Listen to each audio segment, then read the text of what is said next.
One two one two one two one two one two one two one two. We are back at it, man. Wednesday afternoon, May 14th, 2025. Big salute to the Comic Gang Strong. Make sure to hit that like on the way in. Big salute to the people who are over here on my Instagram. We are live on YouTube, youtube.com/We Love Hip Hop Network. Let's get into the topics that we got here. A lot of things to get into today, man. First off, Six Buzz versus CBC.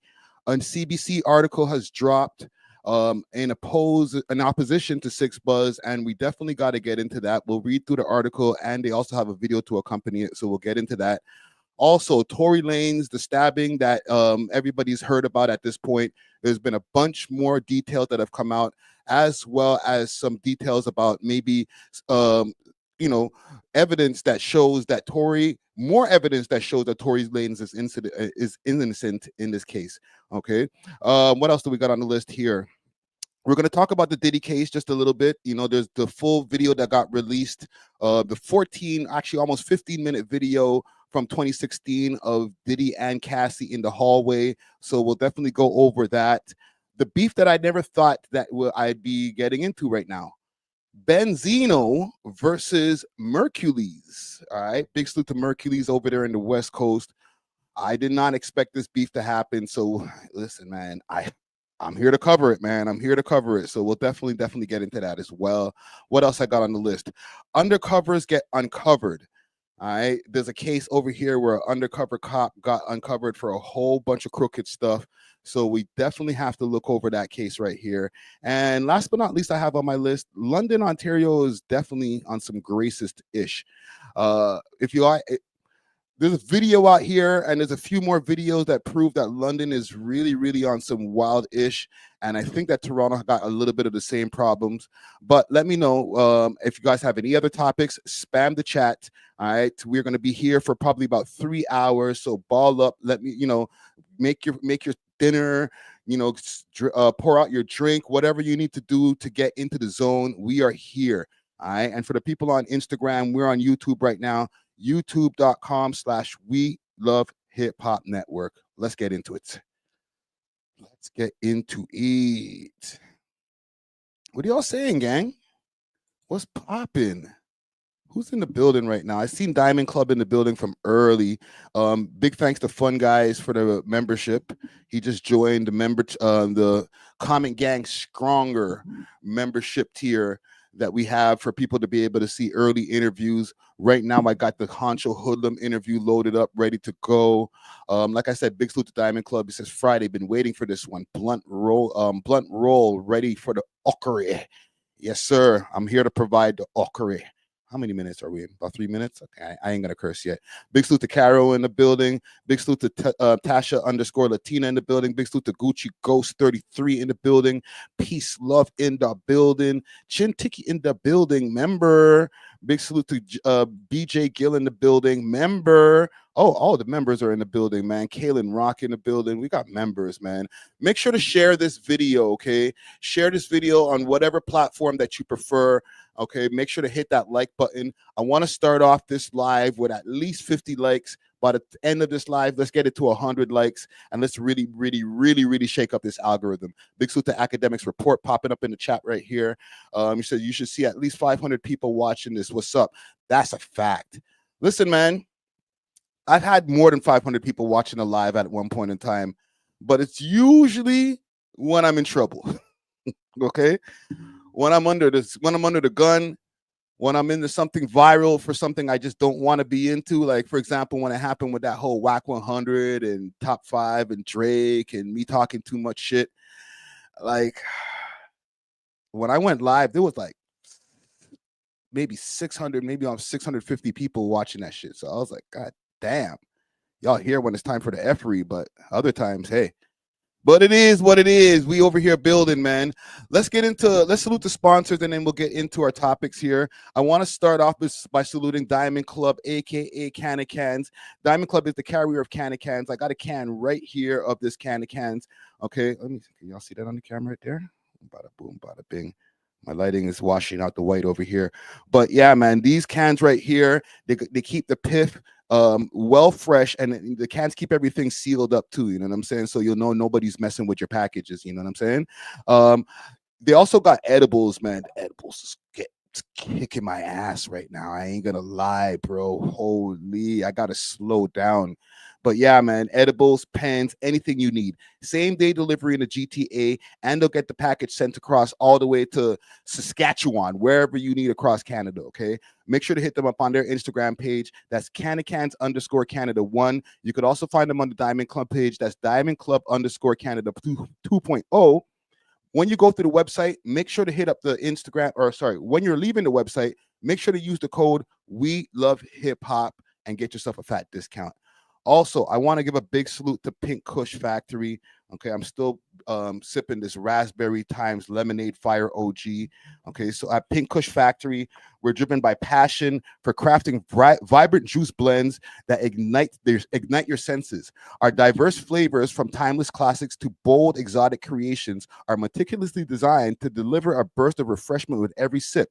Pink Kush Factory is more than a juice manufacturer; it's a lifestyle brand committed to inspiring wellness and vitality. Completing our juices with a chic apparel line to hashtag stay elevated with effortless style. Experience the ultimate blend in flavors and fashion with Pink Kush Factory. Pink Kush Factory team, our priority is getting medicine to the people. Make sure to hit them up on their Instagram page. That's Pink Kush Factory 11. All right. Kush is spelled KXSH. All right. Pink Kush Factory 11. And let them know that the We Love Hip Hop boys sent you. Last but not least, I want to give a big salute to Only Loud. All right. Only Loud has some really, really loud, as well as a bunch of different legacy blends that's under their umbrella. Like they got some Astro Pink, they got some Sixpence, all those different legacy blends all under one umbrella.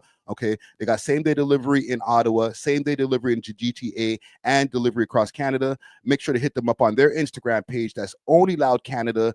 And you can find them on Snapchat, onlyloud.ca. All right. Let's get to the business, man. Let's get to the business. You know, I have a list of topics that I just went over with you guys. And I'm not going to lie. I was going through my mentions today. There's a mention section that we have access to on the back end pause of the YouTube channels, right? So you can see any other channels that might have mentioned you, might have used your videos and like reacted to your videos, things of that nature. And I was watching a video, and I love when I see like the We Love Hip Hop Network mentioned by other podcasts, right? I love that. And even if it's a negative reaction, but I was watching one reaction from a gentleman from Toronto, and I won't say it got under my skin, but it did peeve me a little bit just because of some of the things that he was saying. And not because he was saying things against me. It was just like, you know, this whole Drake and Kendrick thing has kind of divided our audience. So there's always people who lived in Toronto who are been, I guess, anti-Drake. They feel that Drake is not the best representation for what Toronto is, or especially when it comes to the hoodmans, right? And when this Drake and Kendrick beef started, a lot of people were taking a pro Kendrick stance, not necessarily because they like Kendrick Lamar, but because they hate Drake. And then there's a series of people who are super extra righteous in our city. Okay. You know, like the hip hop dreads. You feel me? And the hip hop dreads, like they're super pro Kendrick. And I ain't got no problem with the hip hop dreads. I used to be a hip hop dread. I cut off my locks back in 2002. So cool. I'm all down for conscious music and everything like that. But I'm also a realist. I live in the world today where you listen to what's going on outside of when I'm hearing people bumping music outside in the speakers, or if I'm if I'm watching clubs on Instagram, because to be honest, when I'm hosting an event, it's rarely for the young heads. So I could see what people are actually listening to in the street for the most part. And I talk to people. I got DJ Czar, who is a DJ out there in the world. Salute to DJ Natural, who are keeping me up to date on what people are currently listening to right now. And yes, there are Kendrick songs from the GNX album that are getting rotation, like Luther and stuff. But for the most part, and it's not because it's Toronto, Kendrick don't get played in the club like that. Okay. So here's the thing. I'll show you guys the video and then I'll let you guys know why I came to this, why I'm having this rant. It's not even a rant. Let's call it a stream of consciousness. Right? I'm going to keep it cool. I'm going to keep it classy. Especially like this young brother, he has a small channel that's on the come up. So I'm not here to hate on any channels. And I usually don't react to people who are dissing me because I don't want to show any love to them. But I feel like this guy doesn't have any hate for me. So let's find this here. Great thumbnail. So Friday has zero interest in the beef.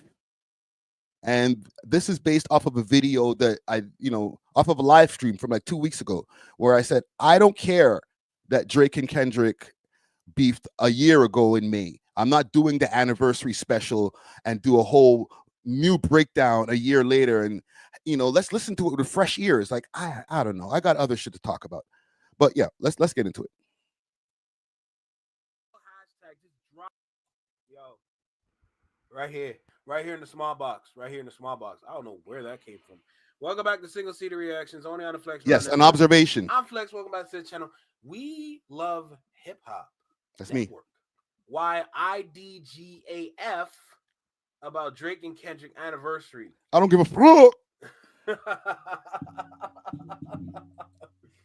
I'm tapping into all kinds of range of emotions right now, Rebecca. We're going to go ahead and get into this video. Make sure you like, comment, share, subscribe. Let me know what's about the video. Drop a comment down below. Let me know what's about the reaction. Hit that notification bell so you get notified when we go live, like right now on our 24-hour stream. Or salute to him. And let me just make sure to give him some credit here. This is the Flex Your Mind Network. All right. In the algorithm. Okay, so with that being said, let's go ahead and dive into this. Let's go. We love hip hop. There's something I wanted to address because I've been seeing a lot of videos popping up in the algorithm about the anniversary of the Drake and Kendrick beef. It's so anniversary. And let's see what this dude has to say. Okay, I didn't realize that it needed an anniversary. Shut up. Is that a thing that we need an anniversary for the beef? Did you see the aggression right from the beginning? I didn't even say anything, and this nigga was like, "Shut up." At first, when I'm listening to his accent, I thought he was American. So I was like, all right, maybe he just hates me because I got a lot of American, I won't call them fans, but American viewers that are like, they hate watch. They're like, whatever. We hate your takes. You got these stupid, crazy takes. Oh, Drake and Kendrick could be friends one day. But when somebody else says it, oh, you're brilliant. Between Kendrick Lamar and Drake. Am I not doing the right thing? Should I be covering this? Should I be doing a breakdown on each song? About the battle, well, if you have a certain stance about what you believed in, a good breakdown 1 year later might be an interesting video for you, and you missed the opportunity. When push-ups came out, and did I miss the opportunity?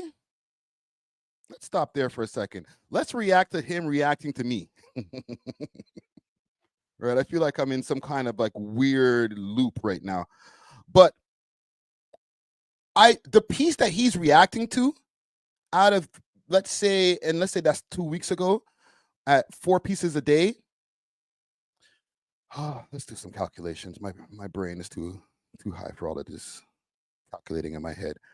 4 pieces a day times 7 days a week. That's 28 pieces by 2 weeks. So 56 pieces. So out of 56 pieces of content that were uploaded to the channel, plus live streams, a bunch of other content, like maybe 60 pieces of content that were uploaded in the last 2 weeks, that piece of content got some of the least amount of views in comparison to, is Casper TNG the #1 rapper in Toronto right now? The full breakdown of the GGGs and BFR beef. Thousands of more views than this piece that this guy is reacting to. So he's like, well, you missed out on the opportunity. No, I didn't, because Even this, I put a title that says Drake and Kendrick, and my audience doesn't care. The algorithm that runs for over here for Toronto, they don't care about American topics like that. I've made that realization over the last few weeks. I will touch on a few because I'm interested in this shit, but it's not going to be predominantly my life. I'm in Toronto. So for me to grift and just grift off of American topics, that's grifting. Because I'm like, okay, well, that's what's going to make me the money, I think. Like, no, that's not my expertise. But respectfully, maybe that's his expertise. Maybe he is an expert on all things Kendrick from over here in Toronto. I'm not here to diss. And, then talk about when Euphoria came out and should we psychoanalyze tailor-made freestyle all over again a year later? Like, am I not doing my job? Let me know, because I'll do it. I do this shit for y'all, fam. I'm not going to not give the audience what they want. But I started seeing bare YouTube videos popping up, like breaking down the anniversary. And it's like, y'all don't got anything else to talk about? I don't know. It's just, it didn't. You don't got anything to talk about because you're talking about it right now. You're talking about it without even talking about it. So realistically, you're still just talking about it, but you're trying to mask it like you're not talking about it, even though you are talking about it. But no, go ahead. Thank you, sir. Thank you for letting me go ahead. Yeah, that's exactly what I did. I don't want to talk about it. It's not important to me. But if, I'll take a little piece of that algorithm money. I'll take some AdSense off of it. Sure. Why not? It's called capitalism, my youth. It's fine. Something that entertained me. It wasn't something that stood out in my mind where I'm like, yo, oh, yes, it's the anniversary of the battle. Yeah, Greasy Dex, I realized that moment was definitely huge. See, even people in your own damn city are telling you, bro. People on your own damn page are telling you it was a big moment. Right? But was it an important gang? I'm not coming from a place of hate. I'm coming from a place of love. This guy's great. I like it. Diss me more. Moving an important cornerstone in our hip-hop culture. Yes. Is it a change in the guards? And yes, the way that we move forward and the way that we analyze hip-hop now and the way that yes, it's going to be coming from a better place of positivity and all that type of bullshit that people are trying. So you don't want positive rap? Okay, fuck around. To like spin on. You see what they did right there? That's the gaslight right there. It's the gas. Instead of the gas face, that's the gaslight. Of course I want positive rap. I love positive rap. Not too preachy. I'm not on some Lecrae type shit. Salute to Lecrae. I would love for rap to be more lyrically driven. I would love for us to take it to, let's take it back in the days. Let's bring back that feeling. All of those different things that people say that sound cool, right? But I also live in reality, man. I live in the real world. I'm not going to try to convince some 18-year-old, oh, listen, youngin', that stuff that you listening to, that's not giving you any mental nutrition, sir. All that dummy rap, that lean rap, you need to stop listening to that. That's not my job. You know what that makes people do? That makes the young heads separate from the old heads. When you do too much finger wagging and too preachy with the youngins, mans are just trying to listen to some new Sofago. They're trying to listen to the new drill rapper of the week that didn't die yet. I'm not trying to, hey, youngin. I'm trying to ask them, what are you listening to? And why are you listening to it? What about it do you like? Rather than saying, nah, I don't like that stuff. All right. So to DJ Las Vegas in the chat here, he says, people respect your views, so an anniversary recap, especially your viral divisive comments, is something to look back on. I hear that. But I did a test run. I said, I don't give a fuck about Drake and Kendrick beef or anniversary. And it got 800 views. I said, I won't even use top 5 because top 5 has a high SEO over here. Let me look at something else. Let me look at something real quick. Real quick. Honcho Hoodlum on Tory Lanez getting stabbed. 10 times the amount of views. Is it because it's Honcho Hoodlum? Probably. But the topics and the different things that we talk about, like the GGs, I didn't even have to say top 5 in the title. I just had to say GGGs versus BFR, full breakdown. Everybody's like, click, click, click. Yo, let me hear. Oh, let me hear more. Drake lawsuit or UMG is tries to reject Drake's lawsuit. Nobody cares. Not over here, at least. You know what I'm saying? What that is he catching strays? I don't know why. I ain't saying nothing about him, fam.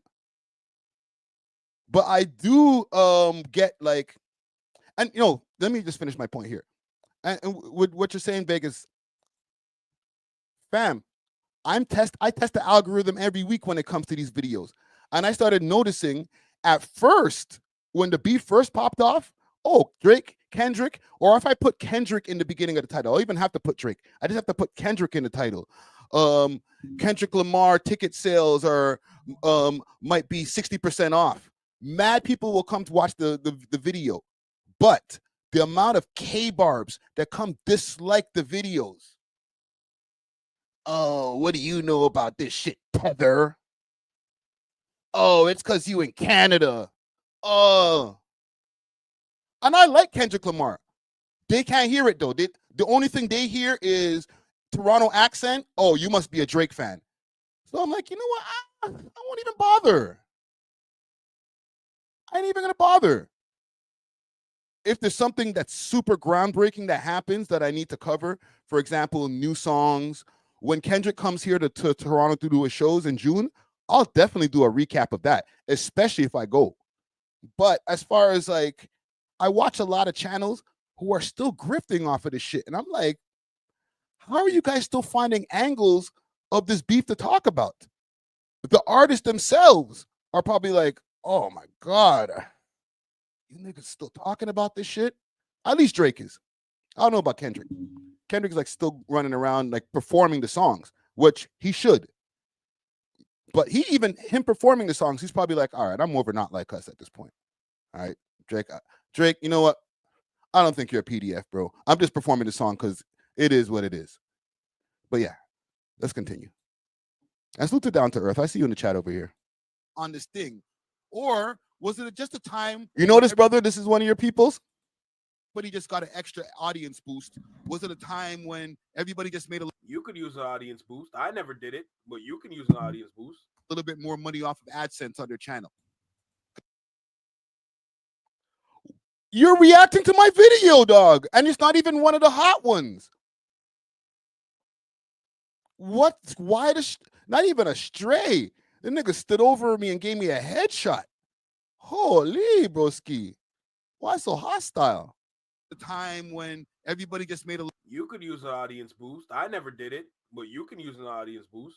little bit more money off of AdSense. What do I do to you? Because that's how I see it. And listen, I know there's gonna be the K-bots that jump in the comments and be like, K-bots don't exist. You're just crying for no reason. Like, oh, you only saying that because your GOAT lost. Ain't nobody said that. We already knew he lost. We're all focused on the lawsuit. Nigga, I don't care. Hope you're enjoying the video. He's cooking the hell out of me, bro. Holy cook, bro. Let's go. Do me a quick favor while you're here and smash that like button so we can Don't make me unsubscribe. Break the algorithm and join the comment gang and subscribe. It's free. Drake win, Drake lost. We made money anyway. No, we didn't.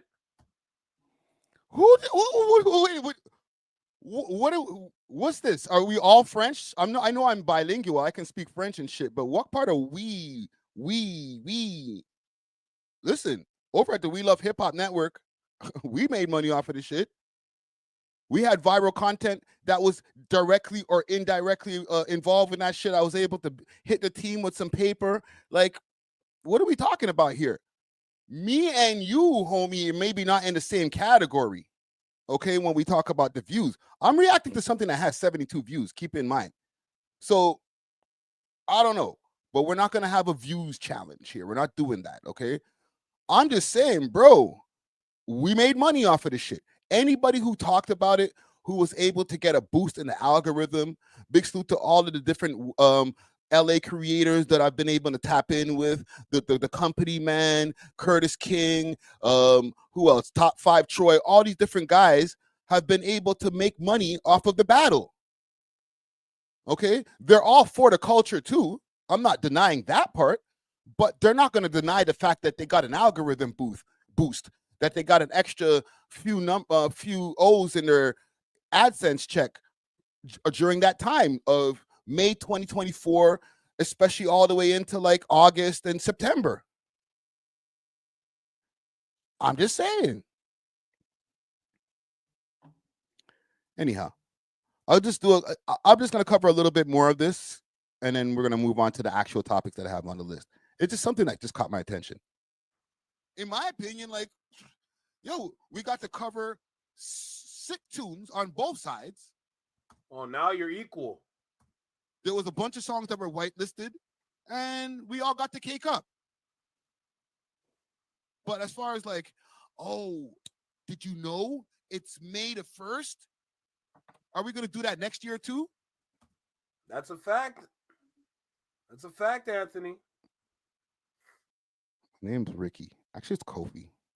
Was that big of a battle? Because I don't see us having the...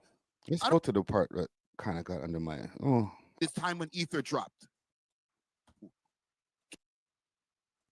That boy come home, deadbeat mother effer playing Border Patrol. We still saying that. Okay, here we go.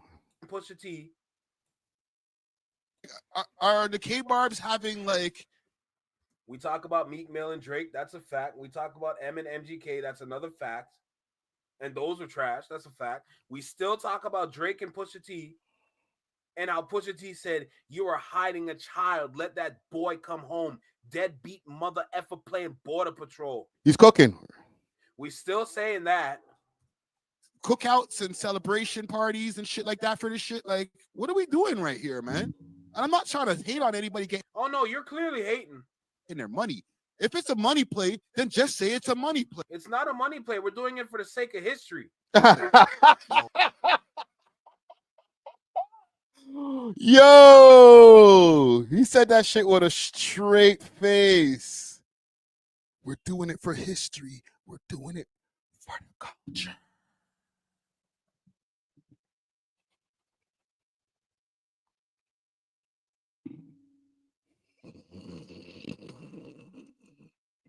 Like the record labels didn't cake up off of the shit. You know, they're going to mention, well, Drake's suing. He's suing because the record companies caked up off of both of you guys and then used one of you guys unfairly against the other. It's all capitalism. It's all marketing. I understand the culture was shifted slightly. But then the nigga did a whole freaking 2 songs and quote unquote rumored executive produced an album for Playboy Cardi.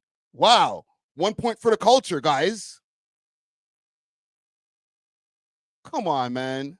Let's just call it what it is. If that's how you feel about it, that's fine. But the reality is the culture hasn't shifted one little bit. Obviously, Kendrick Lamar is doing amazing. But guess what? He was doing amazing before the battle. He was packing out arenas and probably could have packed out a stadium Not Like Us. He was already an A-list artist. So you guys are acting like, oh, now that Kendrick's on top, shit's gonna change. Really? I don't know. Maybe let's do this. Let's re-examine that in a year. If I hear only conscious music or at least 50% conscious music, Billboard topping conscious music, then you know what? I'll shut up. Another bad take from Friday Ricky Dread. And another thing, and the last thing I'll say on this, when it comes to this gentleman with the anniversary thing, there was no anniversary for Ether. Yes, we're still talking about it to this day. Kind of. Anytime something that, to be honest, we're really not talking about it that much. We talk about it in the context of other battles. When we talk about Ether, when it comes to the Jay-Z and Nas. We're not doing a celebration for the story of Adidon. It's just not happening. It comes up in conversation, obviously, when we're talking about Drake and Kendrick. Shall I continue? Because he mentioned other battles in this rant. You can go check out his video, okay? He mentioned, to this day, we're still talking about Jadakiss and Beanie Siegel. No, we're not. Comment Gang Strong. When was the last time y'all had a conversation? Say, y'all remember that Jadakiss and Beanie Siegel battle? Oh, man. Just out the blue, just like for no reason. Like niggas don't just sit there reminiscing on battles. They talk about this battle and then use other previous battles to make comparisons. So let's stop the fuckery. Don't gaslight me with like, oh, yes, they do. It's just not you because your guy lost. I don't care that Drake lost. It hasn't affected my pockets, fam. Holy. You guys are disingenuous with your arguments. That's the thing that gets me under my skin. It's like, no, man, we're just here to support. No, you're not, bro. Let me be honest with you, okay? Because as a Toronto man to Toronto man, I understand that you're trying to grift and you're trying to gain acceptance from these American creators.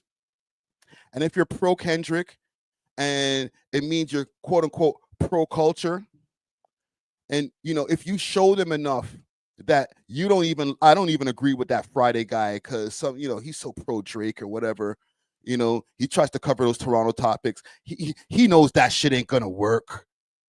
I'm with you. I'm one of the good Canadian blacks. All right. You might get a couple of videos that might bubble in the algorithm and go far. And I hope that happens. But guess what's going to happen?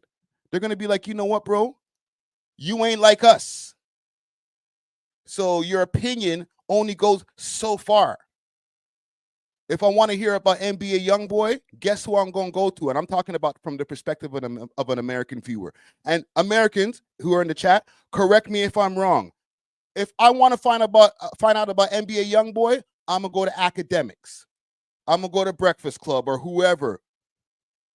I don't need to get my American news from your Canadian ass. I'll take your opinion here and there, but you ain't going to break shit for me.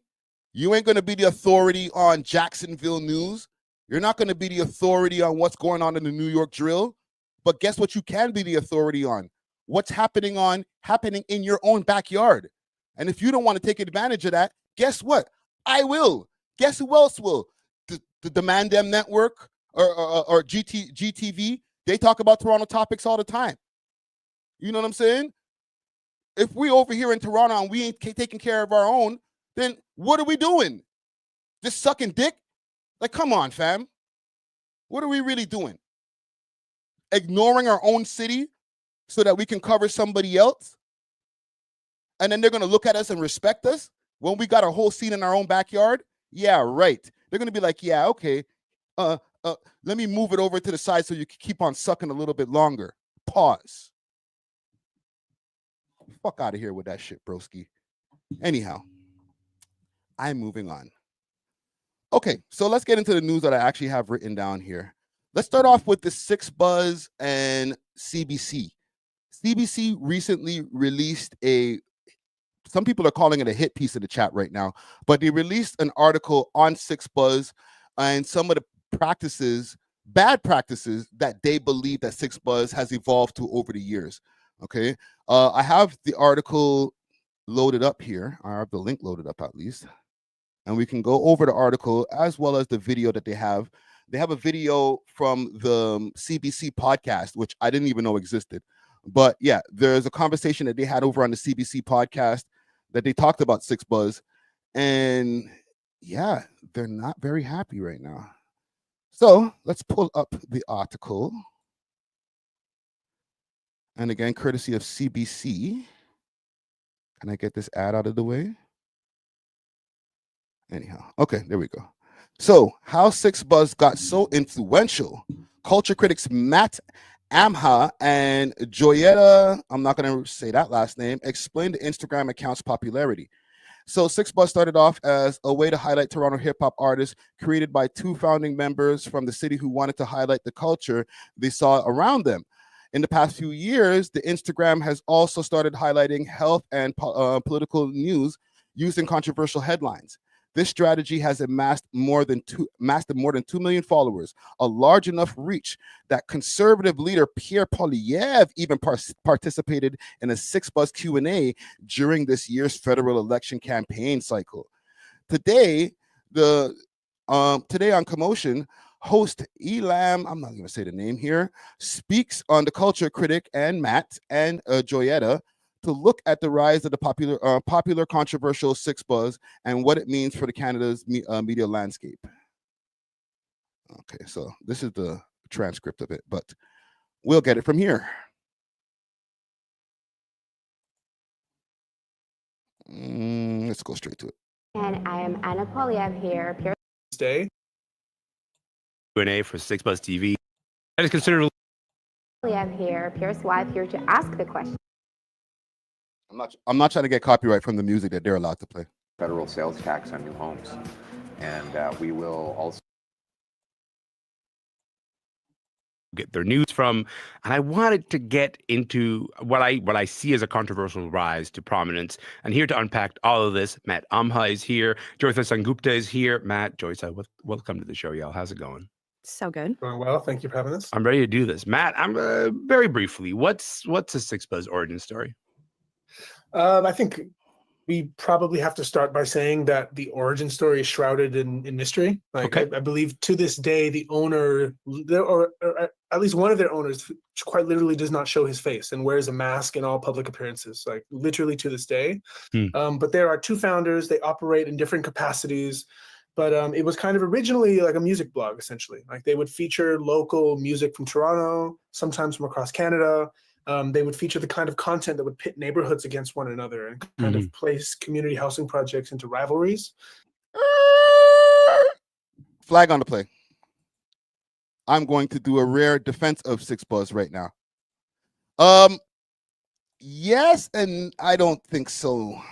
Because obviously they showed different rivalries that were happening, but I didn't feel like Six Buzz was the authority on who's beefing with who in Toronto. And I'm even talking about back in 2017. I would say more Six Buzz was like, especially in their heyday, they were more like the world star of Toronto. So if somebody's doing something crazy in the street, like, I don't know, there's some teenagers that are pouring beer on each other or pouring beer on one teenager, okay? Or somebody got, their pants pulled off, or some crazy videos where people would follow Debbie around downtown and wild shit would happen. Things that, when something happens to you, the American version, they would scream world star. Six Buzz would be the Toronto version of that. And people used to scream Six Buzz when something crazy would happen to somebody, right? So even if somebody got bopped in the head in the street, they'd yell Six Buzz and send it to Six Buzz so that hopefully that can get posted on the page. Am I wrong about that, gang? It wasn't like the op page or the page to go see who's opping with who. It was the page to see whatever crazy fuckery was going on in the city. But they are a street enterprise run by street guys that has been street enterprise run by street guys. Listen, and this is weird because people are expecting me to come here and shit on Six Buzz because I've done that in previous videos. But I'm also not here to be a bad representative of the culture. And I know when it comes to a lot of these mainstream guys, sometimes, and respectfully, sometimes they don't know shit about what the inner workings of the Toronto culture is, man. They'll just say shit or they'll say it from their like super left-leaning liberal perspective, and they'll be like, well, I don't really like the way that they really operate over there. And then from there, they'll start making their opinions and then use them as facts. So it's like it's a bunch of street guys. Like the original guy, Bram, who started the page, he was on a road, man. If you go read the article that they have in Complex Magazine, he said he worked a regular job. He wasn't a former coke dealer that decided, you know what, let me start up an Instagram page. I'm sorry, that's just not facts. Clear from the very beginning, and there was just a point at which it kind of went from that, and there was probably what I would describe as like a reverse metamorphosis into now what is basically a troll page and a place for innuendo and slander and all kinds of partisan politics, frankly. So yeah, there's been a little bit of a switch in the last few years. George, have you ever heard more of a Matt Umha phrase than reverse metamorphosis? I don't think I've ever heard. It's one. up there. It's up there. Matt, actually, like I want to follow up on that because I do think the thing that you just said about them being This is like a Culture United anti-6 buzz poll right here. Holy shit, man. street guys who are paying attention to what's happening in the streets is that there was a credibility there. There was a credibility in terms of like the hip hop that they're paying attention to, like just kind of coming out of Toronto and the ways that they paid attention to those neighborhoods. Do you want to talk about that credibility? Because I don't think you get this big without that credibility, at least at the start. Yeah, I mean, I think there's an inherent credibility baked into that kind of relationship that you have with people that you're also one of. You know, like the media, it's often like this top-down thing of these people that really have little relationship with the communities that they're covering. This is particularly true in low-income areas. And these are guys that were from those low-income areas that looked like the people that were from there and knew what we wanted, you know? Mm-hmm. And so they were able to build this particularly personal relationship with the people they were hoping to turn into customers in many ways. Joyce, what about you? When did they first come into your radar? So I was like, gosh, I can't remember a time before 6 Buzz. So I had to actually go back on Instagram and like be like, oh, when did I start following them? It was 2018, early 2018. Yeah. That's pretty much around the time, like a year after they got started, maybe a year and a half after they got started. And much like what Matt's talking about, you know, it was the fact that they were covering artists from. Hold on. I need to address that comment right there. Boom. Mustafa the journalist is hilarious. Parts of the city that like you weren't going to see on mainstream media. Yeah. And they were having these conversations, sometimes, you know, problematic, gossipy, that folks from my ends were talking about. So real people also sounded like that.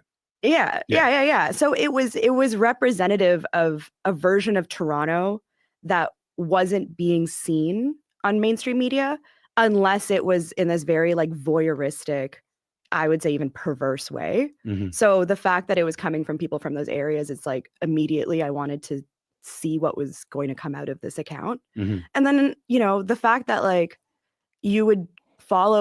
So here comes the hate. She is right about that, right? He does come from a hood, right?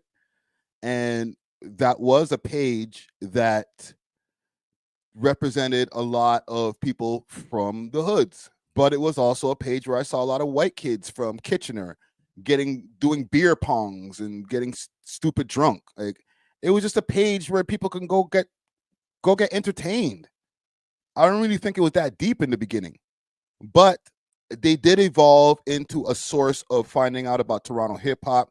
They put us on to the likes of, you know, or they helped to push the people like Top 5, Chromas, different artists like that.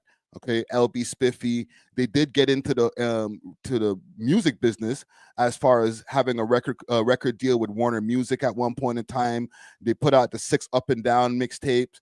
Like they've made their contributions to the culture, no matter how many gripes I have with them.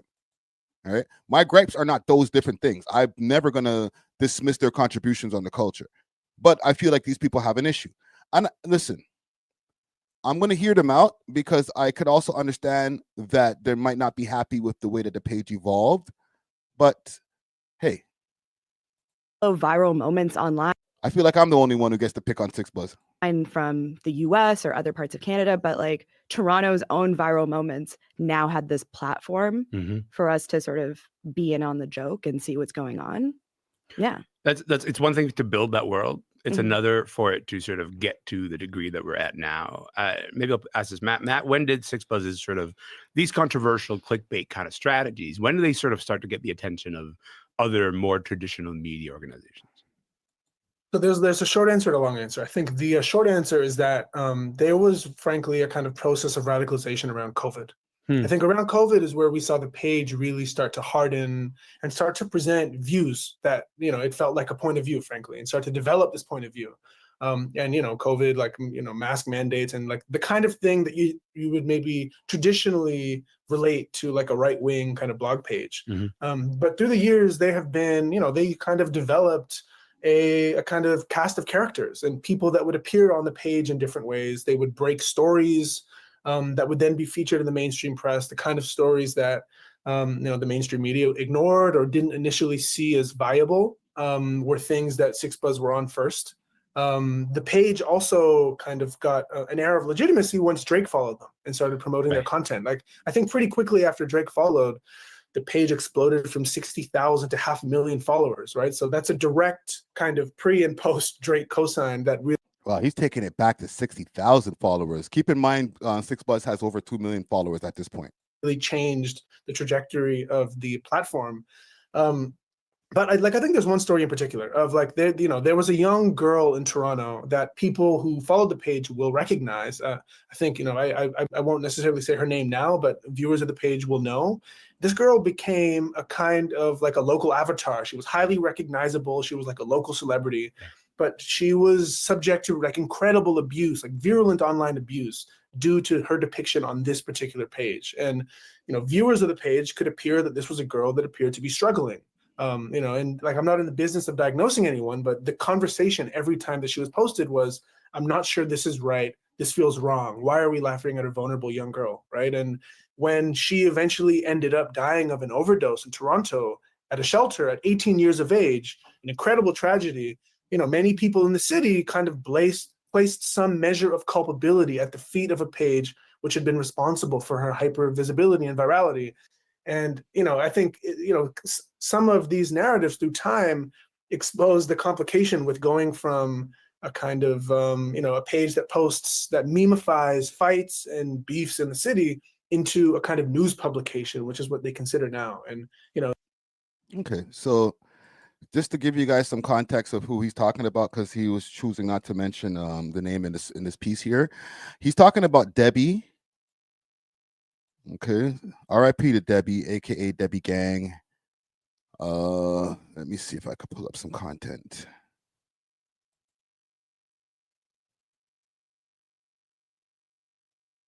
Really, like, what were you guys listening to back in the day? Sean Kingston. That's what you remember? Yeah. No, war. Turn this channel stuff off because that's all I listen to now. Hey, man, that's what it needs to be. Facts. Put it out there. Facts. So, I guess I want to assume that the relationship that you had with your pops, is that the reason why that kind of like affected you throughout? Yeah. Okay. I'm gonna get a little personal with you because, excuse me, sorry. I see on the internet sometimes, well, even like before, like I seen you.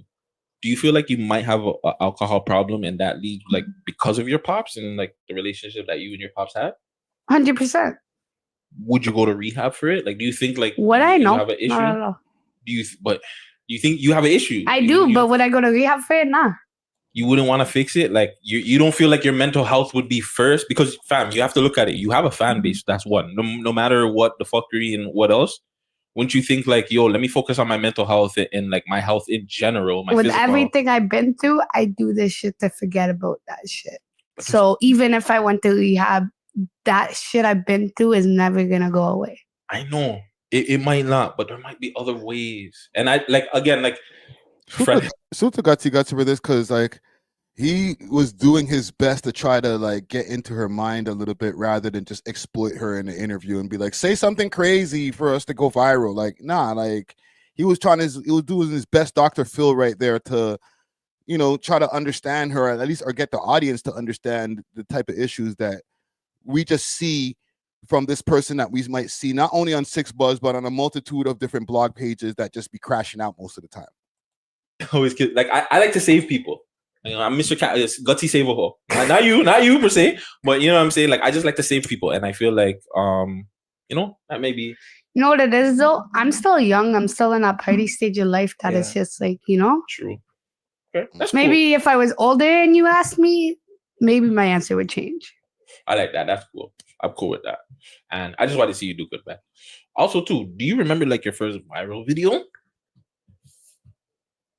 I had so much videos, but I didn't even know who Six Buzz was, and people kept messaging me, "Yo, yeah, I'm Six Buzz. Yeah, I'm Six Buzz." Yeah. Third time I got posted up on there, I decided to follow them. Okay. I feel like the first video was me dissing Brampton drivers. I swear to God. When was that? Like a couple of years ago, like 2-3 years ago. Oh, okay. Yeah. And that was the first viral one where people. And just to give you guys some context, she said 2-3 years ago. This is from 3 years ago.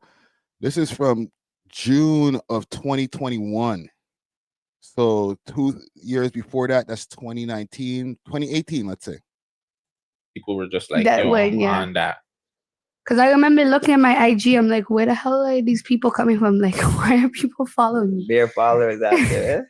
So what happened like with your relationship with Six Buzz? Like, because they started posting Oh, you I'm about to go link them Tuesday for Money Motive. Oh yeah? Yeah. Yo, Shout out to Six Shout out Buzz. Six Buzz. Shout out Six Buzz. Tell them forward for an interview. Tell them Gutsy wants an interview. Fam. Zoom camera up, mask up. You know what I'm saying? Gucci. So yeah, so before the passing, I guess there was some kind of relationship that she still had with Six Buzz. And she passed, I think, about a year after this interview, if I'm not mistaken. The kind of really complicated tension within all that. I don't want to jump ahead to the idea of them trying to sort of position themselves as a news organization and a news page, because I do think that comes with its own problems. But even before you get there, as this credibility sort of starts to mount, what you also start to get, Joytha, is like this other troubling part of Six Buzz, which is the way that it's kind of consistently exploited these toxic anti-Asian sentiments for its financial bottom line, especially towards Brampton's South Asian communities. Can you talk a little bit about that history of how intentional Six Buzz was about that? Absolutely. Yeah. I mean, I think we have to acknowledge the fact that like none of this is occurring in a vacuum. Yeah. So the context that we're coming into this with is the fact that like anti-immigration sentiment has already been on the rise in Canada for the last couple of years. Anti-South Asian hate content online has also been on the rise in the last couple of years, and that's globally, not just in Canada. But it's unique when we talk about Six Buzz in the sense that like Brampton is sort of considered the epicenter of what people consider to be a quote unquote problem when it comes to over immigration, over representation of South Asians in this community, where we've always been here. Yeah. So the tricky thing with the way Six Buzz approaches this is You hear what she said? She says, we've always been here. Holy. Yo, Six Buzz, you about to get it. You pissed off the wrong podcaster. this sort of like feigned neutrality. They'll post something like, you know, Canada's largest cricket dome opening in Brampton. They don't cover cricket. We know what the comments are going to look like. Right. I go, what do you think? What do you think, guys? Eyes emoji? Like, you know, it's this lobbing to the trolls in the comments that are going to sort of knock it out of the park for them. It's playing with an undercurrent that's already kind of there. Exactly. Woo! Now, I ain't gonna lie. I kind of guilty of that too. I don't think Six Buzz is the singular only blog page that will post like, I don't know, like South Asian people. Like I post stuff on my Instagram page. If I go to my gram, one of my more popular posts, and I'll find it right now. Let's go to my reels. One of my more popular posts. This is a more recent one.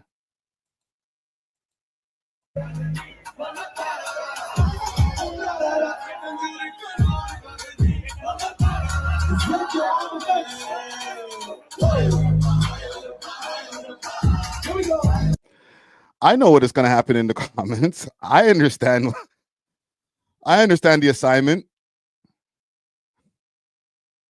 What's this? Oh my God, that's gruesome.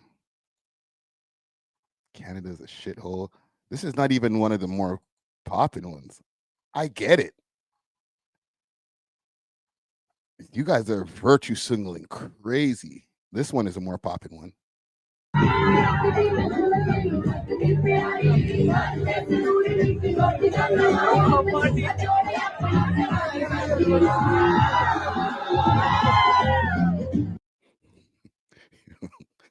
Look at the comments though. So like, you guys know what you're doing when you say Brampton just opened up a new cricket center. You know what you're doing. We all know what we're doing. Keep Six. Who else?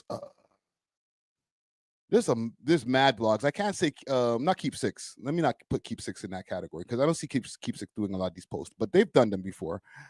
Whew, that's a rough one. Deport them all is wild. Yo, that's crazy. Okay, I get where she's coming from. The comments are vicious. It is very divisive. Right? Gotta be one hell of a smell there. That's rude, Bridget. Rude. Uncalled for. Yo. We do have a bad undercurrent. Okay. All right. Point for you right there, ma'am. I concede.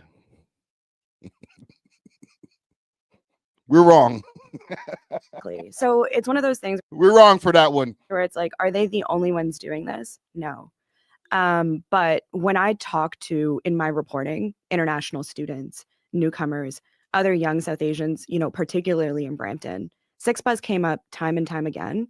And for people that were in some of the most stressful times of their lives, not knowing, whether they were going to be able to stay in this country after spending their life savings to be here, or if they were being sort of, if they're experiencing like racism in real life, being followed, being recorded, they talked about the comments on Six Buzz, and they talked about the way that this kind of content was being platformed and rewarded by these platforms.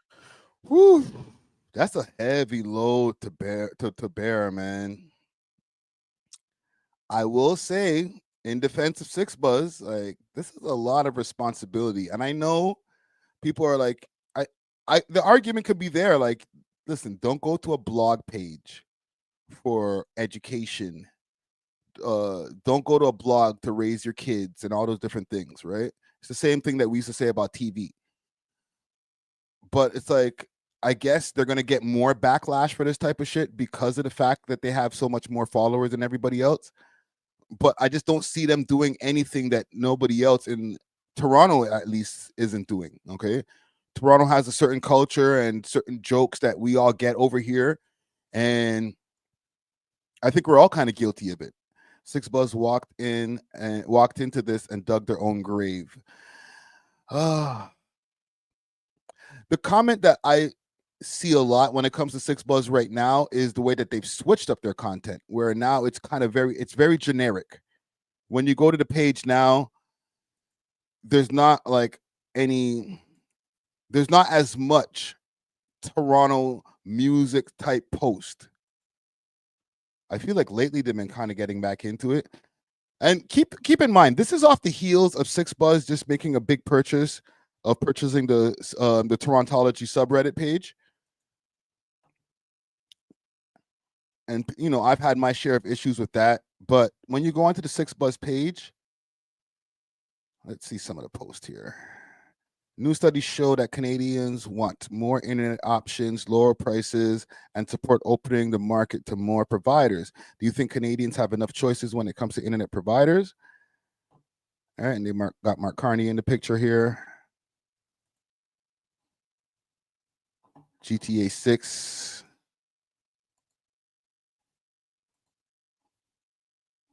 Mark Carney picking his cabinet.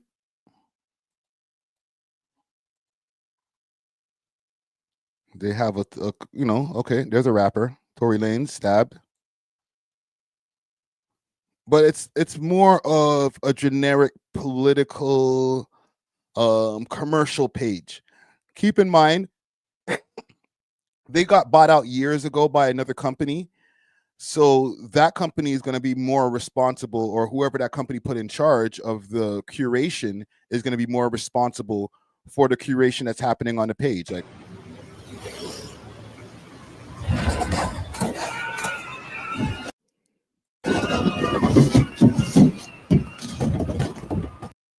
right? And because of their follower count being 2.4 million, stuff like Gladiator Burger that I just posted or just showed you guys right there, they'll pay for, people like them will pay for advertising. But you're not going to get like what's happening in the, you know, between such and such gang and such gang. You can go to other pages for that. And I guess the cat's out the bag. They purchased a couple of those other pages too, but it is what it is. All right. Mayor Olivia Chow has committed $400 million towards improving Toronto's parks and recreation facilities. Watch Chow over there doing a goddamn thing. It's a political page. Is there anything the Prime Minister? All right, it's a corporate page. But this is what happens, right? I'm not going to hate on that, but I don't know. I feel like this is kind of a hate piece more than a hit piece. Matt, what do you make of that? About the idea that Six Buzz has kind of become, you know, a central hub for this? I mean, I think what strikes me most is that this is really a story of betrayal. Like, this is a great betrayal. And, you know, Six Buzz was created as a kind of alternative media that was designed to represent the first generation Toronto and Canadian experience and the kind of immigrant experience in this country. And like particularly the experiences and concerns of us that grew up in this so-called inner city, that grew up, you know, in these like underfunded communities. But the page and its owners, it appears, they went through this process of radicalization, or like understanding the degree to which a performance of radicalization was lucrative and could be lucrative for them. And that's what I was talking about with the reverse metamorphosis thing, is that, like, you know, this is a page that was initially a landing spot for Black and brown people, for marginalized people. That same page then turned brown people into racist fodder in a bid to attract a new kind of audience. You know, that spin right there is vicious, my guy. Oh my God. What do you guys have me out here doing, bro? I'm not here to defend the youth, man, but you're going to force me to defend the youth. Because that's just untrue. Oh, it was a place for Black and brown people to go to, and like as if it was like a safe space for, you know, underprivileged and marginalized youth or something. Like, no, it was an Instagram blog page. Calm down, my youth. It's not that serious, bro. Like, I don't even want to be defending this guy like this, but man, I just can't take just this ingenuous takes. Say it again, man.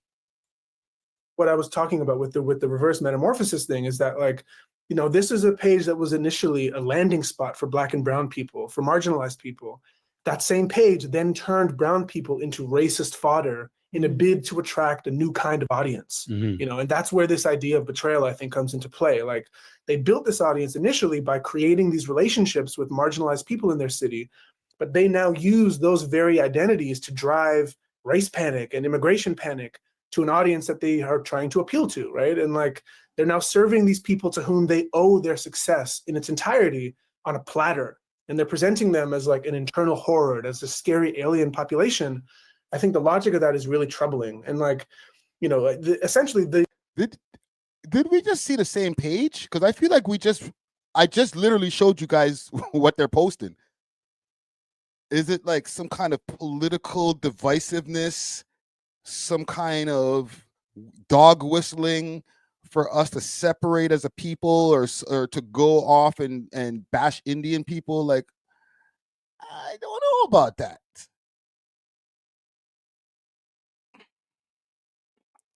Yo, Mustafa, the journalist is he's shooting blanks right now, fam. You're not cooking right now, bro. The kitchen is closed. The kind of base premise of Six Buzz today is fear. It's crime panic, health panic, immigration panic. it is a project that's really indistinguishable from that of like Breitbart under Steve Bannon, or even Rebel News. Like, like Driving Fear and Hysteria. They're getting put into the same category as Rebel News. Oh, calm down. Yaya Zorro wants to know, did we speak about CBC exposing Six Buzz yet? We're speaking about it right now, and I see no exposing happening here. I see a lot of hating. I see myself defending, I guess, my ops, because this is just not true.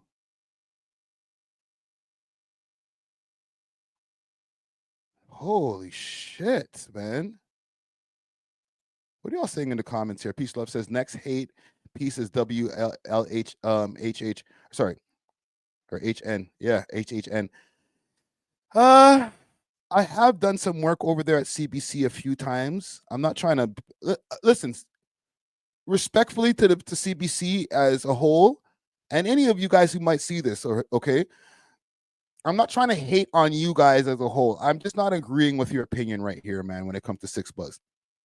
And respectfully, you're talking about Six Buzz because you know this is going to get you guys the views. If you did this on Canadian Underground Kings, just to throw a name out there, it wouldn't hit the same. The people at the office would say, no, we're not running that story. No, you're not allowed to do a podcast episode on that because nobody's going to care.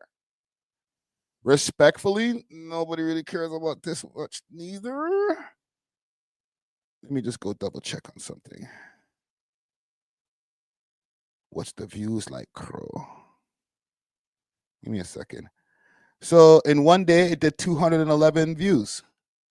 Y'all thought I was going to say 211,000, eh? Gotcha, bitch. No.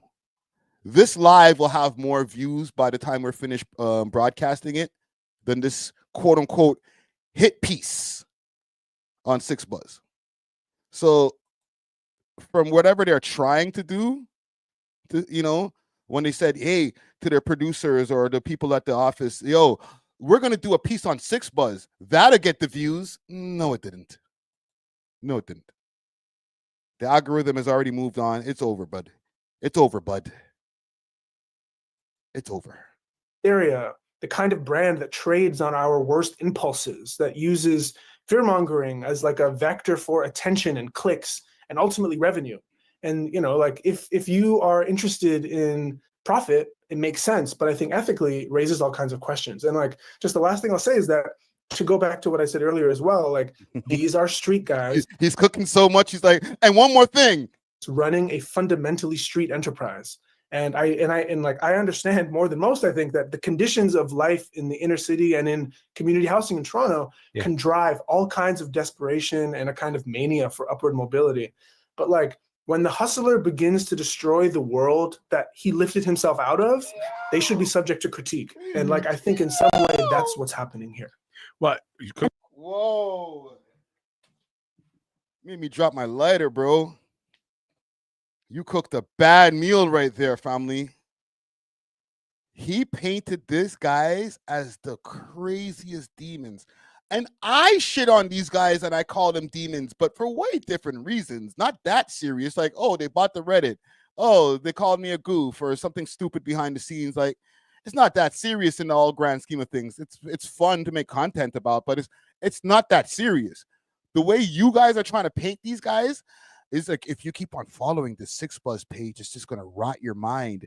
And if you keep on following, and if the people keep on paying attention to what's happening on Six Buzz, then we might have a race war. Like, what? No. Double click or keep scrolling. Chintiki's like, as if they were the Triple K. I can't put that on the screen, but facts, right? Like, no, bro. I don't think they have some kind of deeper, darker, criminal, political agenda. Holy shit. I think that one needs a sound effect, man. Oh, man, you're cooking. Now I'm scared. I got to go back. Yo, fam, we literally just checked the page like 5-10 minutes ago during this segment. And now I feel like I have to go back and check to see if I was looking at the right thing. Like what? Are we looking at the same page? Holy shit. How did I title this video even? I'm an asshole. I probably titled this shit like CBC exposes 6buzz. I did. 6buzz exposed by CBC. What a dickhead. Holy Friday, you ain't shit. You ain't shit, nigga. I ain't changing it either, though. We clickbaiting the fuck out of this, bro. Sorry. Let's go through this divisive page. Hold on. If I stare at it too long, I might turn racist. Oh, does Canada rate Davido? Woo! Watch yourself.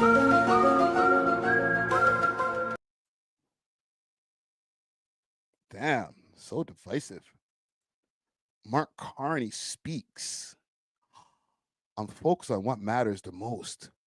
Building a stronger, more united Canada?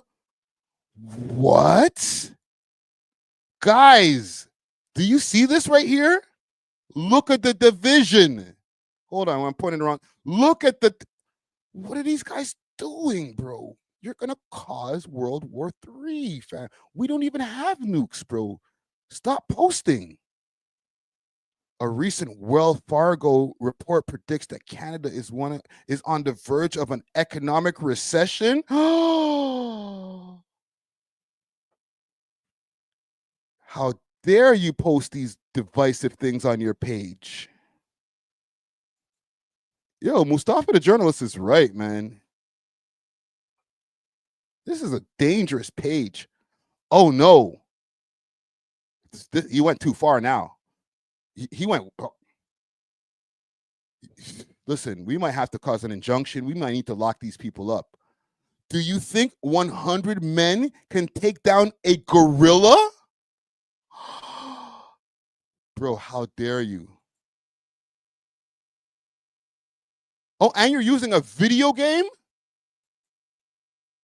Bro, you're going to make people bring out the nuclear weapons, man. What's wrong with you? CBC was right. They need to be exposed. Oh, man. Thanks, CBC. That's great. Our government dollars are going into the right place. Idiot thing. And I just want to pick up on something Matt said in terms of like the betrayal. Like the betrayal. I mentioned how 6buzz isn't the only account that's following this pattern. You know, like posting anti-immigration type content, anti-South Asian content. It's perfect for engagement. You're going to get the rage. You're going to get the comments. When I talk to people in Brampton, when I talk to newcomers, to them it felt like it just stung so much more because they followed 6buzz because they trusted them. It was like they're like new to the country. In some of these cases, they were like trying to get a sense of the. Did you hear the chime in right there? They trusted them. They trusted them with their attention. Oh my God. They trusted them with their follow. I followed you guys for a reason, and you betrayed me. Communities that they were going to be a part of, which were in these peripheries of the GTA, which were in working class communities, and to then sort of hear it from them rather than instead of only far right organizations or white supremacist organizations, it hurts that much more. I take the point that they lined them up with the white supremacists. This is the best 211 viewed hit piece, 212 viewed hit piece I've seen in my life, bro. 6buzz. Hold on. 6buzz. Triple K gang. One and the same. What do we have here? Thanks, CBC. Needed you guys. also makes you more successful, though. The thing that Matt was just saying, the idea that like you Absolutely. can build. This is not even journalism at this point. Now this is just entertainment. Now you guys are just talking. You guys are just talking to use the microphones to see if the microphones work. Larger and larger So success lucrative. and find a larger and larger audience. And one of the things that you can do with that audience is you can, in fact, play a role in a federal election. It's not lost on me that the last time the three of us were together, we were here for the front burner election night live stream, in this very studio. And earlier we played a bit of Six Buzz's Q&A with Pierre Poilievre. This is a big deal because Pierre Poilievre barely talked to mainstream media at all. But then here he was doing this Q&A for Six Buzz. Listen, I have to address this comment. It all lines up. Gucci Ghost 33 says university makes you smart. This is why I don't know shit, right? I didn't graduate. I didn't even go to university, right? No, I didn't go to university. I went to college, but I didn't go to university. This is why they make the big bucks. This is why I'm over here on my stupid little independent channel. Nobody cares about us. Nobody watches us. Ain't nobody follows our shit. Okay? I don't know shit because I didn't go and get my university degree in journalism. These are the experts, all right? Matter of fact, go subscribe to CBC, man. They need the subscribers. CBC, that poor company over there downtown Toronto, that I don't know how many story building. It might be like 30 stories or 20-story building. That building over there, those guys, give them the follow. They need it. The government-funded company right there, CBC, them, only the best and the brightest over at CBC. They will never steer us in the wrong direction. My stupid ass with no university education, I don't know shit, gang. You all may as well unsubscribe. Go take your subscription, give it to CBC, because the university degrees, the doctorates, and everybody, they're over there. They're giving their real opinions, okay? I'm sorry. I failed you.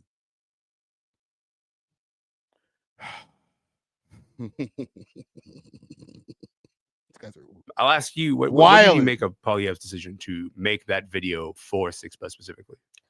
I think it's part of a new strategy that or a newish playbook that a lot of politicians are following. It's not unique to Poilievre. Mark Carney didn't go on, mainstream media very much during the campaign either. I think Six Buzz is interesting because we've seen a sort of political bent in their coverage over the last few years. But Poilievre's not even the first. Doug Ford was commenting on Six Buzz comments back in 2019. Oh, wow. But what I thought was interesting was back in 2019, when Doug Ford was in the comments, I saw articles that were like, why is Doug Ford commenting on Six Buzz posts? They reached out to his people to kind of understand why that was happening. And they said, well, the digital is a huge part of our strategy. We're trying to reach, young people. In this case, clearly it's you're going to reach young, diverse people of color. Yeah. So on Poilievre's part, I think it's a very obvious choice. In fact, just this morning, Six Buzz posted a video on their story of Poilievre at UFC. Yeah, he was at a UFC event in Montreal, and he's talking to the camera, and he's just thanks to Six Buzz for keeping everyone informed. Now, Poilievre thanked Six Buzz.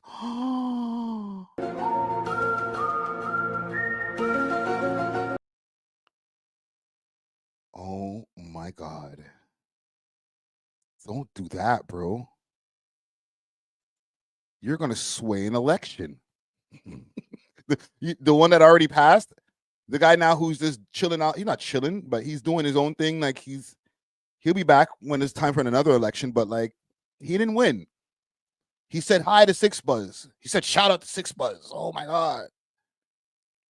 They helped with the election in some kind of way. They must have helped fix that shit. All those likes. It's election fixing. What do they call that? Election interference. Gets deep, yo. It's the educated ones, the degrees. Where this gets muddy is, if Six Buzz is supposed to be a news organization, do we know whether or not they reached out to any of the other party leaders during the campaign? We No. would do that. CBC would do that. Every other news organization would do that. Even Nardwar was like, I tried, but he didn't, he didn't talk to me. Yes, he was. Yeah. So, sorry, I think the Poilievre stuff in particular is fascinating. Oh, don't lie. Nobody's gonna correct her. What? Oh, I thought they had an education. Because 6 months is whether or not they reached out to any of the other party leaders during the campaign. We No. would do that. CBC would do that. Every other news organization would do that. Even Nardwar was like, I tried, but he didn't talk to me. What are you talking about? Does a college degree give you a permission to lie? Nardwar literally has an interview with Mark Carney. Holy shit, man. It's not even like an independent network. You're lying on a government-funded commercial station. That should be a crime. And nobody's correcting her. Okay. All right. Yes, it was. Yeah. So, sorry, I think the Poilievre stuff in particular is fascinating. Because 6 months is essentially now parroting and miming the conventions of journalism without committing to any of them, which is kind of what Joy is getting at, right? Like we have all these, like you guys, the real journalists, standards and practices, exactly. Yeah. But they get to cosplay the trappings of a credible news agency, but invest, make none of the investment in the kind of project that requires, and it sets up this like incredibly mutually beneficial arrangement where politicians get to appear on a page that's targeted at the exact intersection that they're trying to attract most. They get to do so on a page that's performing journalism, but they don't have to face any of the scrutiny or the accountability that's typical of a real journalism interview. And like 6 Buzz in return gets the clout and legitimacy of sitting down with an establishment politician. So like everyone is benefiting similarly from that. But I think one of the core themes here is that like first generation people in this country, of which all of us are kind of party to, many of the cultures that our parents left are inherently conservative. And like, were it not for certain like white identity politics that many people in our communities view as racist or racially problematic, many of our communities would probably be inclined to even vote conservative. And like 6 Buzz have managed to recognize this before the mainstream media in this country, and probably even before the Conservative Party of Canada in some way. And they're just now tailoring a incredibly lucrative message to that exact intersection of people. I genuinely, well said, sir. We could keep talking about this forever, but I am genuinely out of time. But I have so many more questions for you guys. But I really appreciate you guys being here. Thank you so much for this conversation. Really appreciate it. All right. There we have it, man. They told them. They scolded 6 Buzz. They put them in their place. They exposed them. I gotta say, I'm probably putting more light on this exposed piece than what was going to happen originally, because like I said, it has 211 views on it. So I don't know. There's people who are going to agree with everything they said, and that's fine. I just feel that from my knowledge of knowing the 6 Buzz personally, the guy who owns 6 Buzz personally, as well as just watching the way that they've evolved over the years, there's different things that I might not be the most fond of. I'm like, okay, yeah, they don't cover hip hop topics anymore. Okay, boo-hoo. But are they a virus to society? Are they shaping the way that political leanings are happening and all types of things that these guys are talking about? Have they betrayed their audience and now have turned people who were once immigrants now feeling a sense of betrayal because they're making anti South Asian content? Like, no, man, they're posting shit that's gonna get clicks. It's not that serious. And for the most part, this shit isn't even getting that much clicks. They just have a lot of people who follow the damn page. Holy shit, man.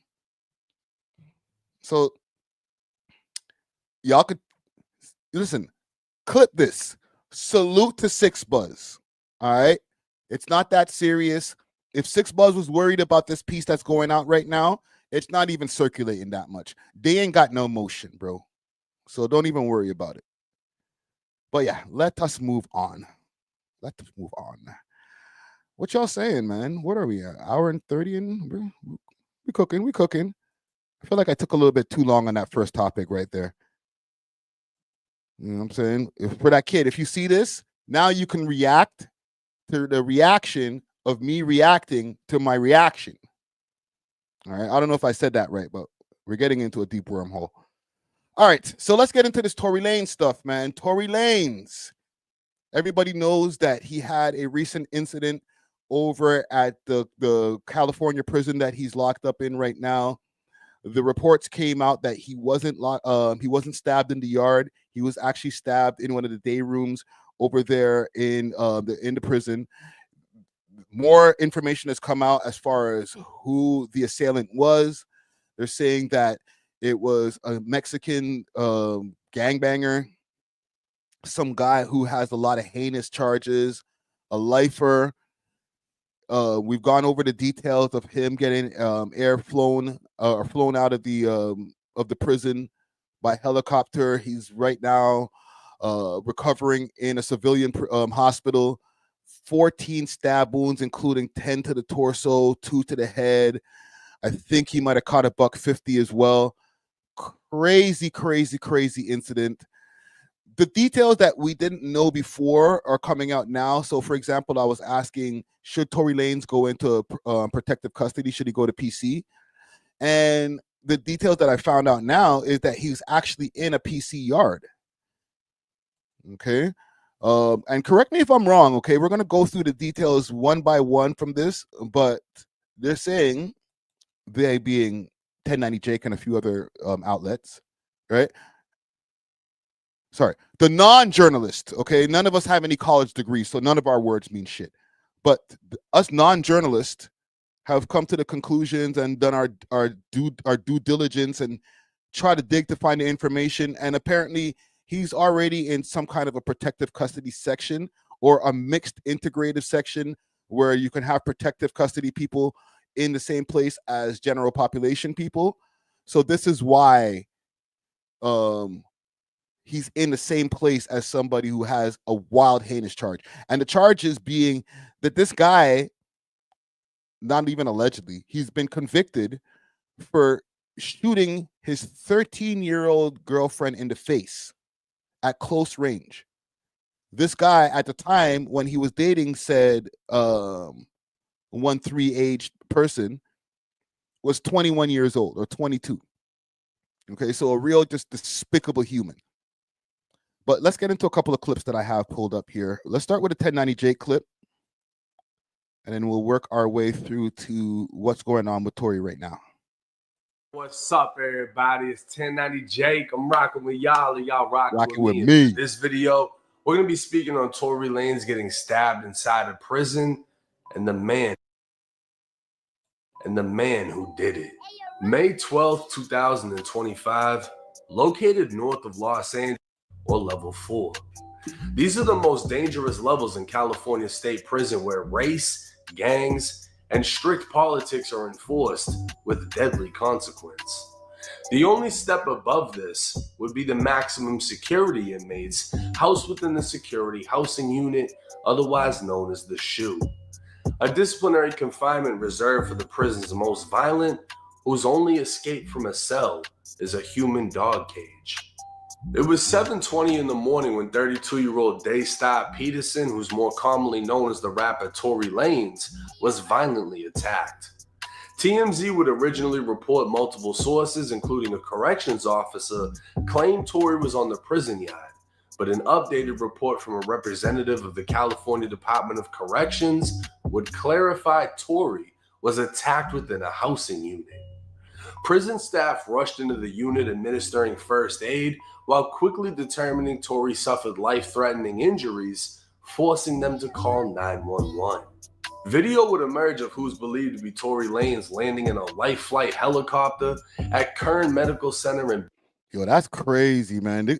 This is why, you know, the non-journalist, the non-college educator, university-educated journalist, like, y'all do all right, man.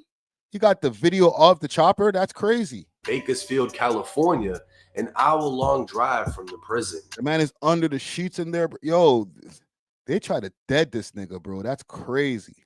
With that distance, a helicopter was the only form of transportation able to move him fast enough to save his life. A message to Tory Lanez Instagram account would state he'd been stabbed 14 times, 7 wounds to his back, 4 to Okay, we got all the details, so we'll go forward a little bit. Payne was talking normally, in good spirits, and deeply thankful to God that he is pulling through. He also wanted to thank everyone for their continued prayers and support. Based on his wounds, it can be assumed Tory was attacked from behind, as the majority of his wounds struck his back and behind his head. Initially, no word was released as to who did it, leaving room for speculation. Because this took place in California, the only time someone is stabbed and it doesn't result in a race riot is if they are stabbed by their own race. But that isn't the case here. Compton rapper Spider Loc would post a conversation with a current inmate at Tehachapi. The man would claim Tory was on a tier full of Mexicans when a Mexican stabbed Tory. He'd confirmed Tory had to be airlifted from the prison, and the prison was... Okay, so we'll go over the Spider Loc video in a minute. Shit, nothing much to look, right? This morning, brother, the Mex came out and bust on the boy Tory. You know, they airlifted him and all that, so you know, no, that's gonna respond when we come off this shit. We're gonna respond the right way to that. They laid the yard down. No, it happened in the building. What was it over? It was over some. What he had did he have a debt, a gambling debt or something? Nah, nothing like that. Shit, we don't even really know. We don't even know the whole situation, you know. So it was just like some foul play. So it's gonna be up. Yeah, it did for sure. Was some foul play. Damn, wasn't nobody right there with him when it happened? Wasn't nobody right there with him when it went down? Yeah, I guess nobody wasn't. He was by himself out there. He got a whole tier full of necks. He on a whole tier full of necks. Wow. Because you already know once we get off this shit, we press some play on. We press play. I'm already know. I gotta say respectfully, I call cap on that, man. How are you on a tier and you're on an area with a bunch of Mexicans by yourself and you had nobody around you? Tory Lanez is not a big guy, no matter how big that he looks like in the jail pictures. So, you know, knowing that you throw money around in the jail, you're an asset to the people out there. These guys, and I'm saying this from the perspective of, let's say I was one of the blacks that were quote unquote holding him down in prison. How you leave this nigga alone? How that happen? In jail where you know shit can go down at any time. It's not like mans were in the shower or something. Like he was in an area by himself, just around a bunch of Mexicans, and had no brothers around him to hold him down. Something not right about that, Richard.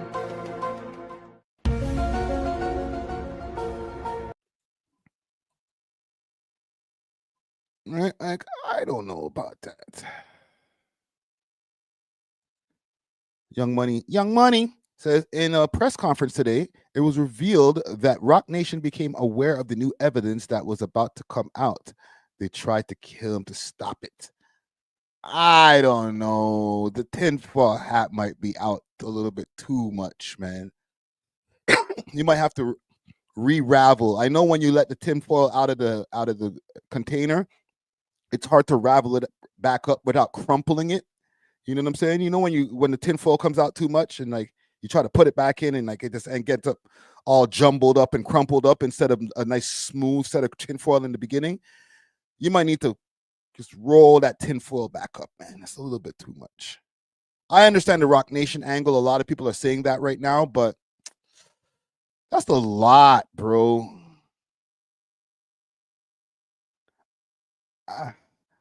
And I know the family needs to. I know the family's on the shit, but like, oh my God, I don't know. I'm having a hard time believing it. Damn. Tehachapi has a known reputation for being SNY, otherwise known as a special needs yard. SMY. Keep that in mind. Special needs yard. SNY. These yards are known to house gang dropouts, snitches, sex offenders, and anyone else whose life is threatened by being in general population. But California has also recently implemented 50-50 yards, half general population, half SNY, to integrate the two prison societies. This goes. Why would they even do that, man? Like, you're just making a recipe for destruction, but whatever. Against strict prison gang politics, mainly for the Mexicans and whites who are allegedly forced to attack any rival or SNY inmate to essentially remove themselves from the yard until they are placed back in general population amongst the quote-unquote honorable convicts. While general population is deadly, it's controlled chaos. And SNY yards can be just as dangerous, if not worse, as the gang politics that keep things in line go out the window and violence becomes rampant. It's unclear if Tory was in fact SNY, as that comes with its own bad reputation within prison, but it's likely Tory was placed on a 50-50 yard, and his politics didn't require him to remove himself. Now, Tory's attacker would be identified as 42-year-old Santino Cassio. Okay, so they're going to get into the attacker, but I got to address this comment here because you're on it, bro. Holy shit, man. So Young Money says, Friday, Tory's been in prison over 2 years with no issues. Right before the press conference, he gets stabbed and wasn't supposed to survive. You think there's anything sus about that? Hold on, I got you, broski.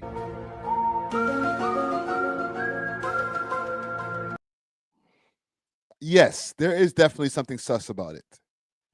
And I didn't know that the press conference, and we're going to go over some the press conference clips in a minute. I didn't know that there was going to be a press conference today, so the timing is definitely crazy. Rock Nation does have the money to be able to put a bag on somebody's head. I'm sure they got niggas in jail that are Rock Nation affiliates. So I'm not going to put it off the table. Let's do that. I'm always down for a good conspiracy theory. All right. I'll take out a little bit of tinfoil and we can run with that. I won't make a full hat yet. I'll make like a tinfoil bandana. All right. Y'all can have the full tinfoil hat. I'll just have a tinfoil. My bad. I'll just have a tinfoil bandana and we'll rock the tinfoil bandana for now. And maybe as time goes on, I might pull out the full tinfoil hat. All right. But I'm down. A man with a dark, violent history. On June 8th, 2022, a then 20-year-old Santino, who went by the name Sonny, was heard arguing with his 13-year-old girlfriend. Minutes later, she was shot in the face with a shotgun. Santino would go on the run for 2 weeks before being arrested. His own family would testify against him in court, how they heard the argument before the blast. His own family testified against him. Look at this despicable creature, this disgusting human. A coroner would testify the barrel must have been 4 inches away from the girl's face before it went off. An interview from the day he was arrested would be played at trial where Santino admitted to having a relationship with the 13-year-old girl for a month before the shooting. The girl was a runaway, while Santino was on parole from the California Youth Authority for burglary. In 2004, Santino would be sentenced to life in prison for murdering 13-year-old Evelyn Candejas. Good. And 2 other attempted murders from 2 separate stabbings. This guy's a monster. What is he here? 6'6". Oh shit, man. It's a tall ass nigga, bro. God damn. And he's out there poking niggas up. Pause. Like, besides with the exception of Shorty that he shot in the face, his other 2 attempts are all just poking niggas up. And then he got into jail and he just kept on poking niggas up. Like, he loves to stab niggas. While in prison, he'd be sentenced to an additional 6 years for a prison stabbing on another inmate. And in 2018, he was sentenced to an additional 2 years for possessing a knife in prison. Jesus Christ. Santino Casio was as dangerous as they come, but his conviction for murdering a 13-year-old. Oh, he's 5'6"? Oh, I was reading that wrong. My bad. Okay. I was like 6'6"? Like, Jesus Christ. He was towering over Tory. Like, it's a menacing figure to come at you with a knife, too, bro. You could have just maybe tried to beat him up. Girl he'd been dating confirms he was definitely an SNY inmate, as he'd never be allowed to walk in general population without being stabbed or killed. Why he chose to attack Tory Lanez is unknown. Many question if Tory was targeted because of his own conviction for allegedly shooting his former friend Meg Thee Stallion. The fact that he had a female victim, many would assume would be reason enough for him to be hit. But Santino's case is far worse than Tory's could ever be portrayed and offers no motive as to why this happened. Tory Lanez is expected to survive, and it could. Okay, so that's what we have from that so far. So this guy, because of his heinous charges of things happening with people under the age line, and the fact that he murdered this person on top of that, he's in a PC type of yard. And from what 1090 Jake is saying from his journalism, he said that these yards are integrated over there in this specific prison. So this is why Tory Lanez, who, if he was on a PC yard or if he was in PC, I feel like that's just too juicy of news to not come out into the public. Somebody would have said that a long time ago, like, oh, Tory Lanez? Oh, he in PC. He ain't tough. All that shit that he's talking on the album, you talking all that shit from PC. All right, bro. No, he was probably on the Gen Pop side. And because the yards are integrated, or because these places are integrated, they're able to be in the same place. All right. Statue says check ODM Slim about the situation. Did ODM Slim do a video on this? Is it on YouTube? Because I'm about to go to another video, but I want to do my due diligence on this. ODM Slim. Tory Lanez. Let's do some searching.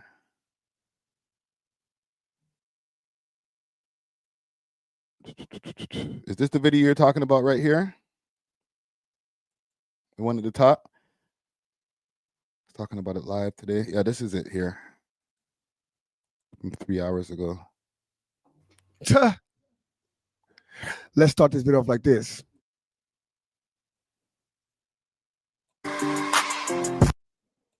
$10.90 Jake, man. $10.90 Jake. You know, he comes through and he speaks on all top situations going on. We all know that Tory Lanez was stabbed and it's your boy ODM Slim. He took way too long in the intro, man. Name was that. I would not. But the Hatchet is crazy. The Hatchet is crazy. The Hatchet went to prison that all yards was SNY. All yards. Now they shut it down. I believe they opened it back up with the 50-50 things, but the Hatchet was always known for SNYs or shoe program. Straight up. Closed its minimum custody facility, meaning its 2,600 inmates were left. Okay.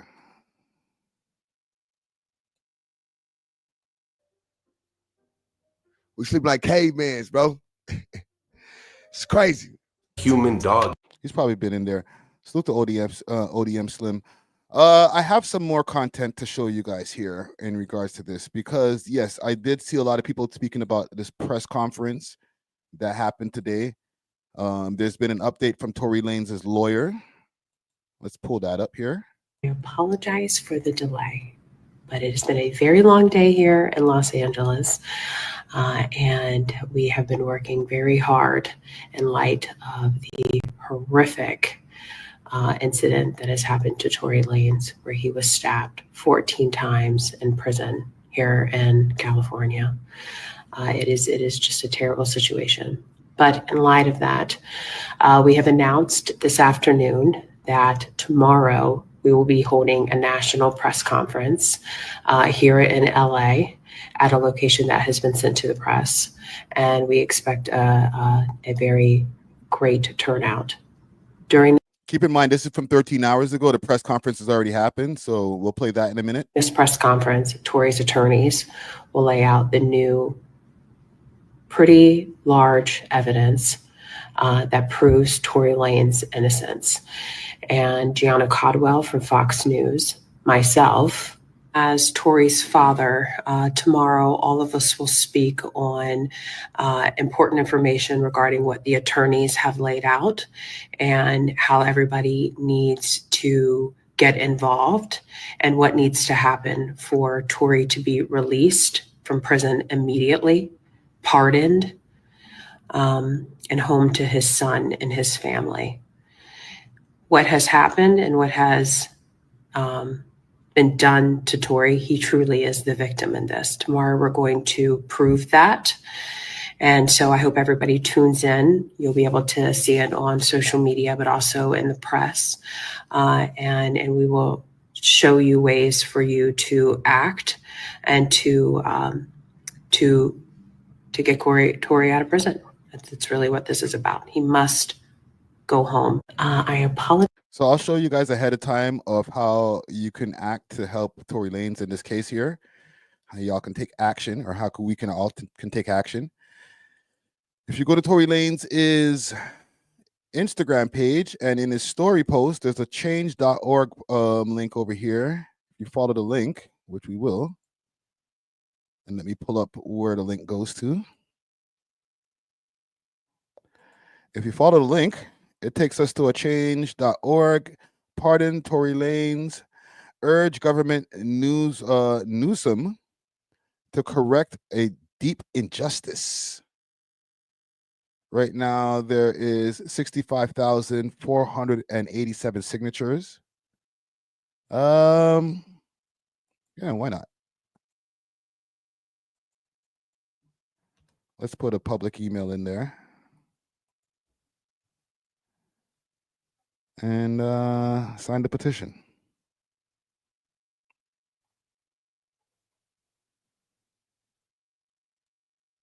No, I'll share instead. Yes, I'll chip in $9 to help the petition goal. I ain't doing that today. We'll do that behind the scenes, but I'll share. Sharing is caring. Let's go and share it on X. You guys can't see this on the screen, but I'm making actually I'll show you guys what I'm sharing.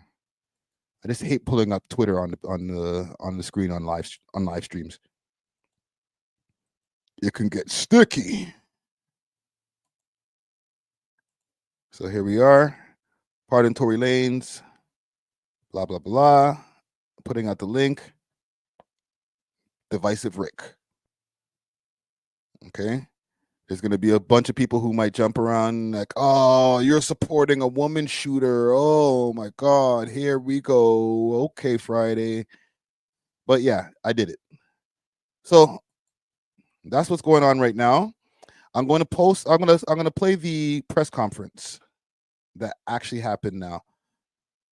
And if you guys want to, if you want to contribute, if you want to help Tory Lanez out, basically, you can do the same. You can go to that change.org. So this is a post courtesy of Say Cheese. It says, new evidence presented in Tory Lanez case. Kelsey's bodyguard has reportedly come forward claiming Kelsey was the one who shot Megan Thee Stallion and says he stayed silent to protect her until now. So instead of playing the video from here, I'm going to play it from my Twitter page so that we can stop and start it. Follow me on Twitter, Friday Ricky Dread.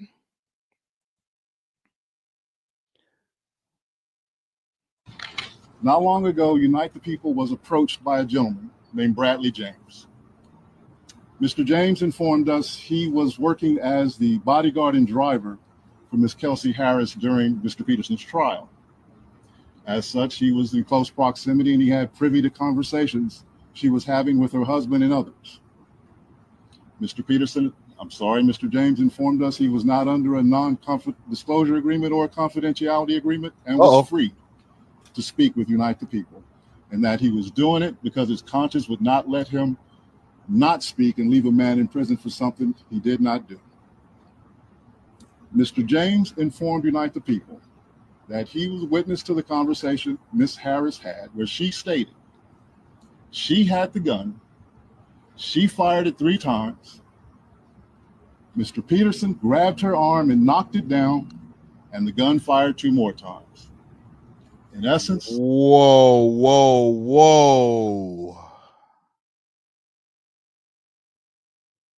If the business is true, sick to my stomach, fam. Wow. Because really and truly, like all jokes aside, if this is true, then somebody else should be in jail instead of Tory Lanez. And people have been speculating about this from time, about how why isn't anybody pointing at Shorty? God damn. What's the date today? May 14th, 2025. This nigga's been sitting since 2023. I idiot thing. Mr. Peterson never shot anybody, never even touched that gun, never fired the gun. This statement aligns with the statement of the only non-party witness to the case, Mr. Sean Kelly, who at trial testified he saw 2 women fighting, 2 men break up the fight, 1 man grabbed the other one's arm. Gunshots came from the passenger side. Passenger side is where Miss Harris was sitting.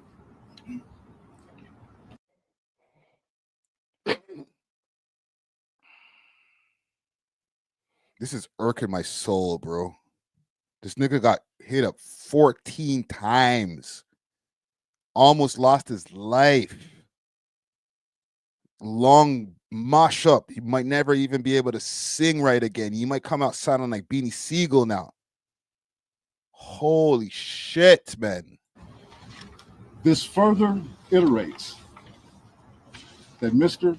Peterson did not shoot Miss Pete, did not shoot at Miss Pete, or did not assault Miss Pete. It's just another irregularity in a list of irregularities in this case. For example, there were 3 potential suspects in the car that night, and yet the only DNA sample was taken of Mr. Peterson, even though unknown DNA was found on the gun. Why wasn't Miss Harris's DNA taken? And the DNA that was found on the gun was deemed inconclusive.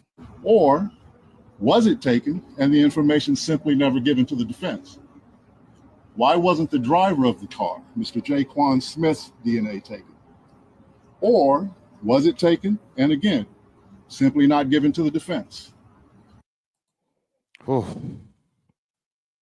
this shit is putting a chill up my spine, bro. That is a mud thing, man. Holy shit, man. It's actually pissing me off. What was I looking at yesterday? Let me see if I can find this. Because they're saying in the Spider Loke video, the guy that he was talking to in jail, he was breaking down some shit. Let's see if I could find this. Spider Loke. Tory Lanez. Is this what I was listening to? Oh, this is what it is.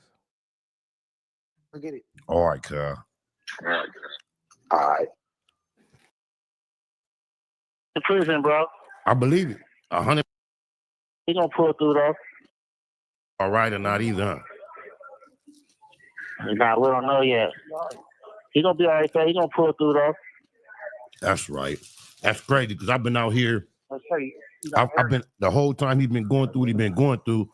I've been feeling like that nigga got railroaded.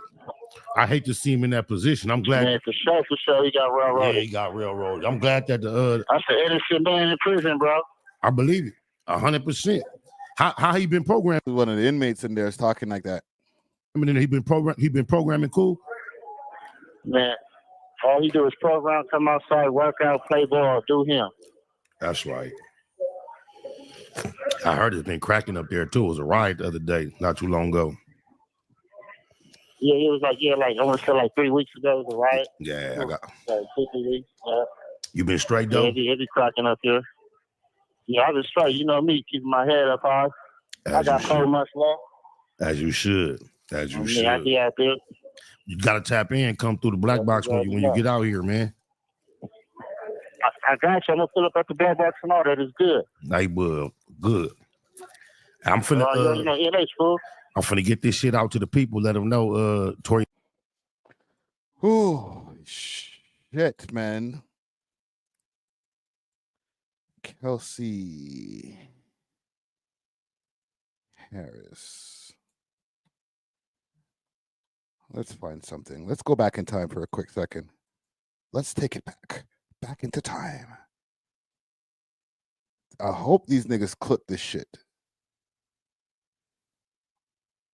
Not one damn clip. Salute to these guys, the Dancing Project. They're doing their thing, and they got a lot of views off of this, but damn, or respectable views off of this. But you should have clipped this up. Please have this timestamped, bro. What's good, Joe? Thank you. Most replayed.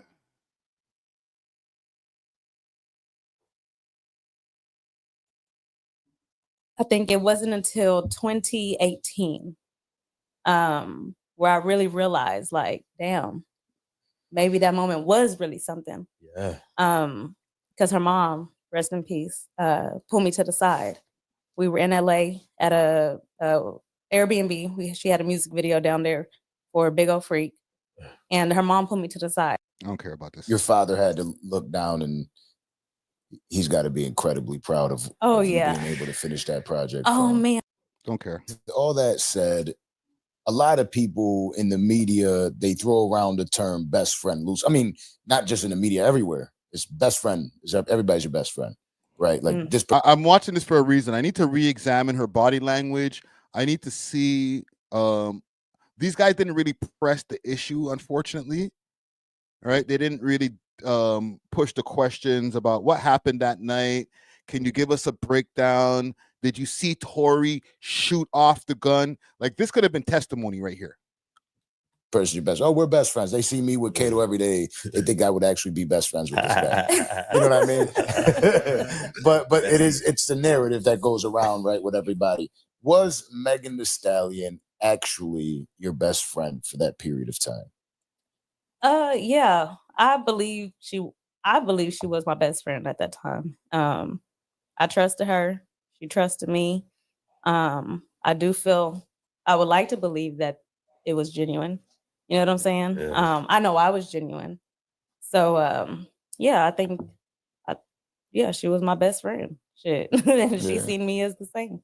But people do throw that best friend term around loosely. Yeah. You'll meet somebody and then be their best friend the next day, but it's all for a look. You know what I'm saying? Oh, it's gonna be on that. What's up, twin? Yeah, Oh, now I'm we like, nah, I'm twins? not loosely Yeah, throwing right. no best. We skip best friends We and not- went to went to twins.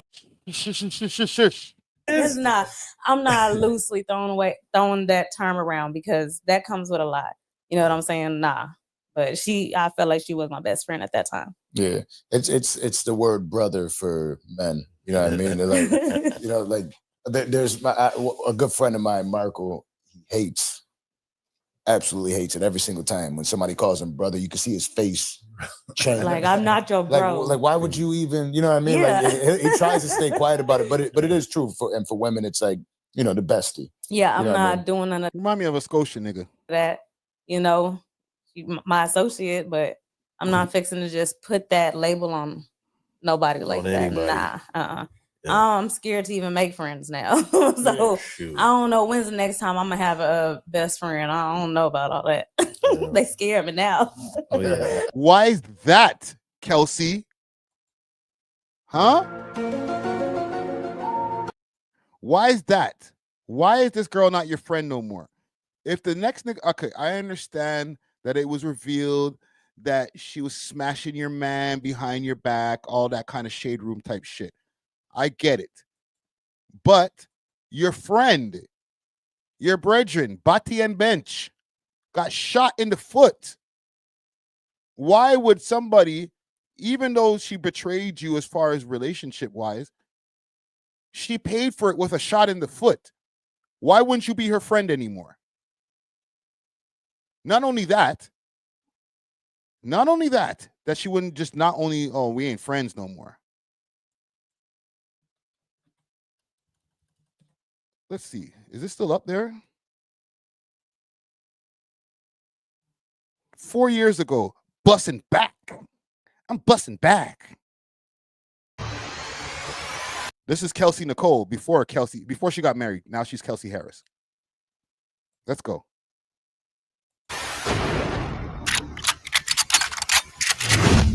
He's loading up the clip. Let's go. Who I'm taking shots at? Bitch, I'm busting you. I'm talking to that same bitch that crashed that boat on 42. It's a shame we're here today. Truth be told, it's cause of you. Couldn't control your little feelings. Look what dick is costing you. It was. That ether, that shit that make your soul burn slow. All good, yeah. About a week ago, shout out Bobby Smarter, but this bitch is really cheap. If I was the one. It was all good just a week ago. With the gun, you would have heard about a murder. Said her back was turned, but that girl no really hurt her. Never. Are you sure about that, shorty? Are you sure? Say it again. She said her back was turned, but that girl know who really hurt her. If I was the one with the gun. The one with the. Hold on, let her flow it. Let her flow it. Let her flow it. This bitch is really cheap. If I was the one with the gun, you would have heard about a murder. Said her back was turned, but that girl no really hurt her. Never. Whew. Look at her just dry snitching on Tory in there, trying to put it on Tory. Because if she had the gun, she would have killed the bitch, right? Oh, okay. All right. Okay. Been a jealous friend, and the people really know it. If you would have kept it solid, then I would have been told it. See, I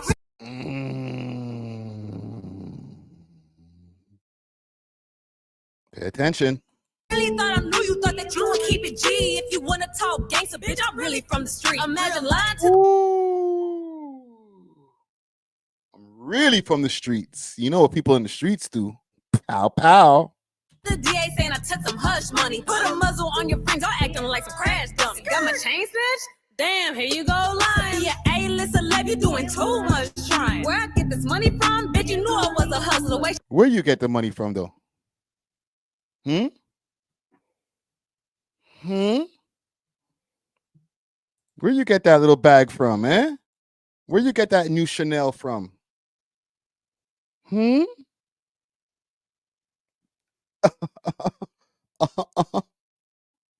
Turn my mic up. Turn my beat up. Close the door. I turn on the light. This money from? Bitch, you knew I was a hustler. The way she did 1501, shoulda knew I couldn't trust. Protect black women, huh? But you still addressed to me. Damn, I thought that you was solid. Now the joke's on me. She sucks.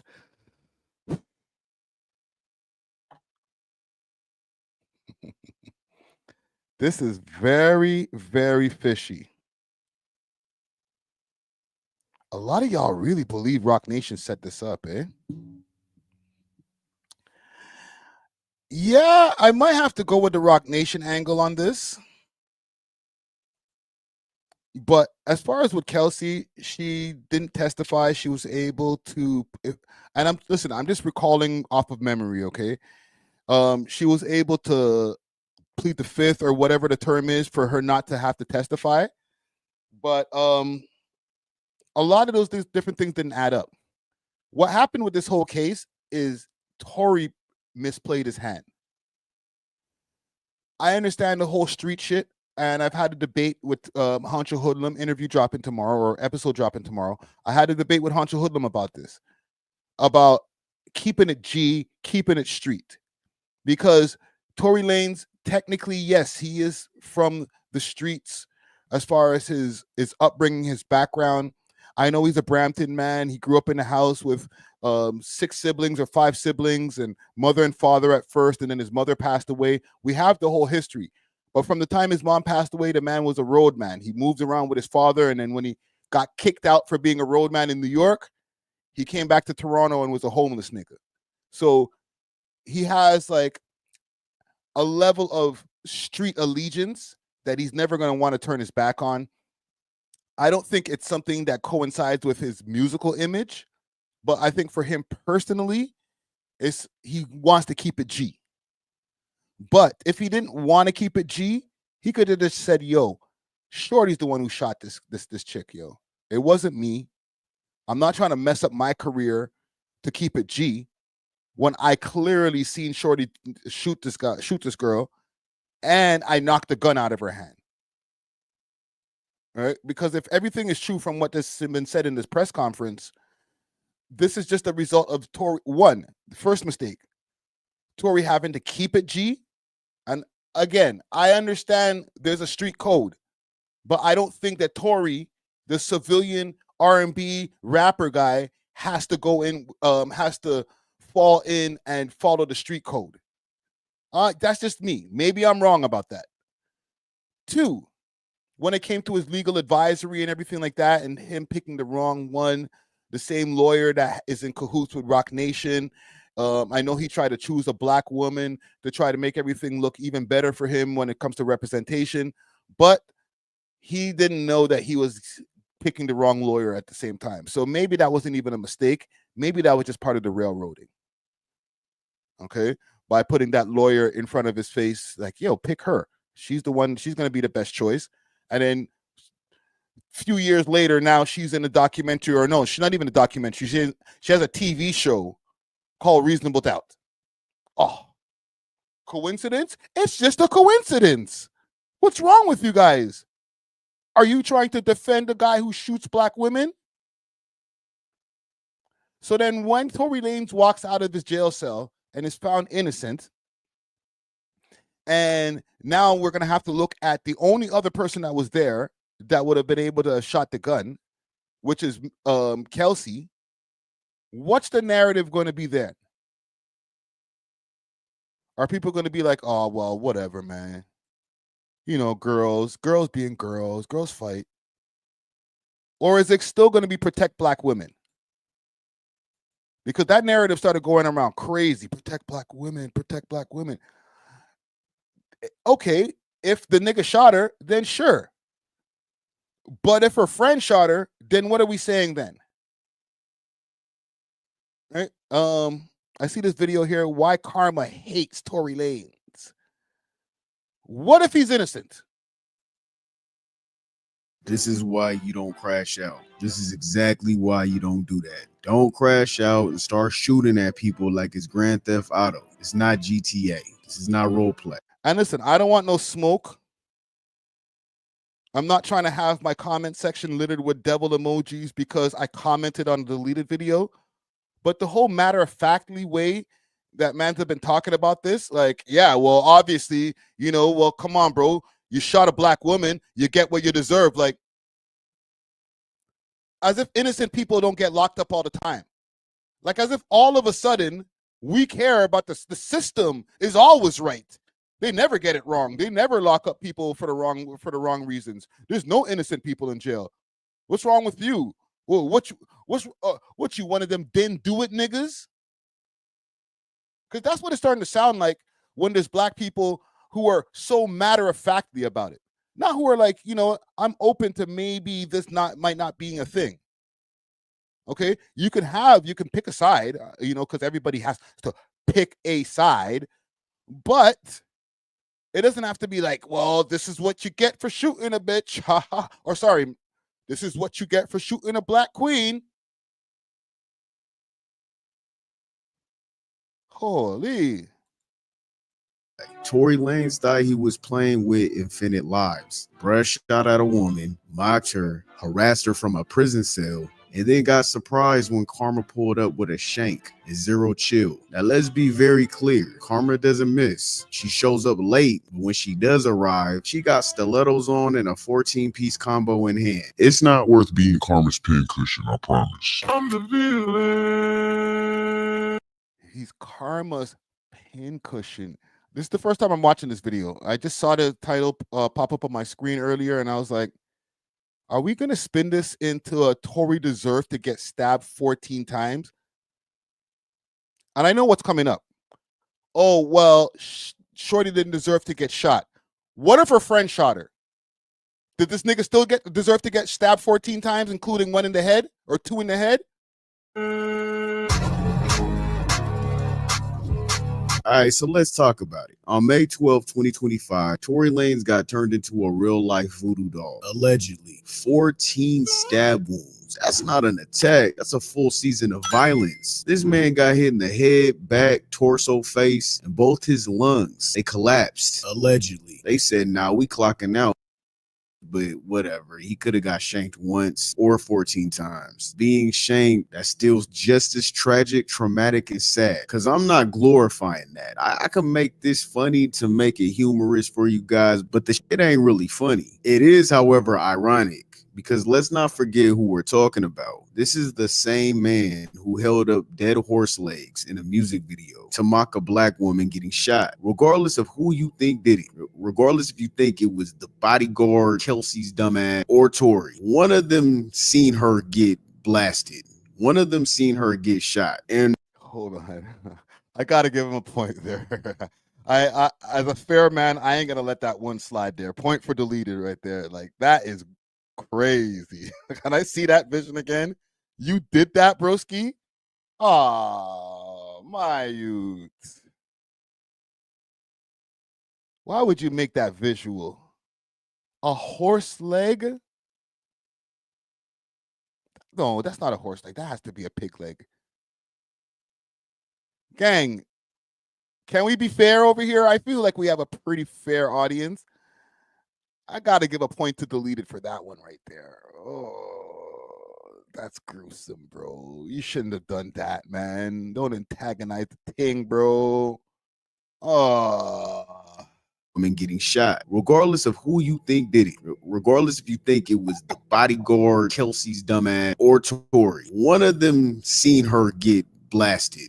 One of them seen her get shot, and they all covering for each other. And if he was innocent, he's still lame as hell for mocking her. How you gonna mock her being shot? That's crazy. Imagine if that was your sister, your auntie, your cousin, your grandma, your mom's. You wouldn't like somebody mocking your loved one. This is the same man who dropped diss tracks from prison like he was doing a versus battle from solitary confinement. Sent me to prison and all that it taught me is if it go down how to stab the shit out you, stab the shit out you, stab the shit out you. He really manifested getting poked. This is the same man.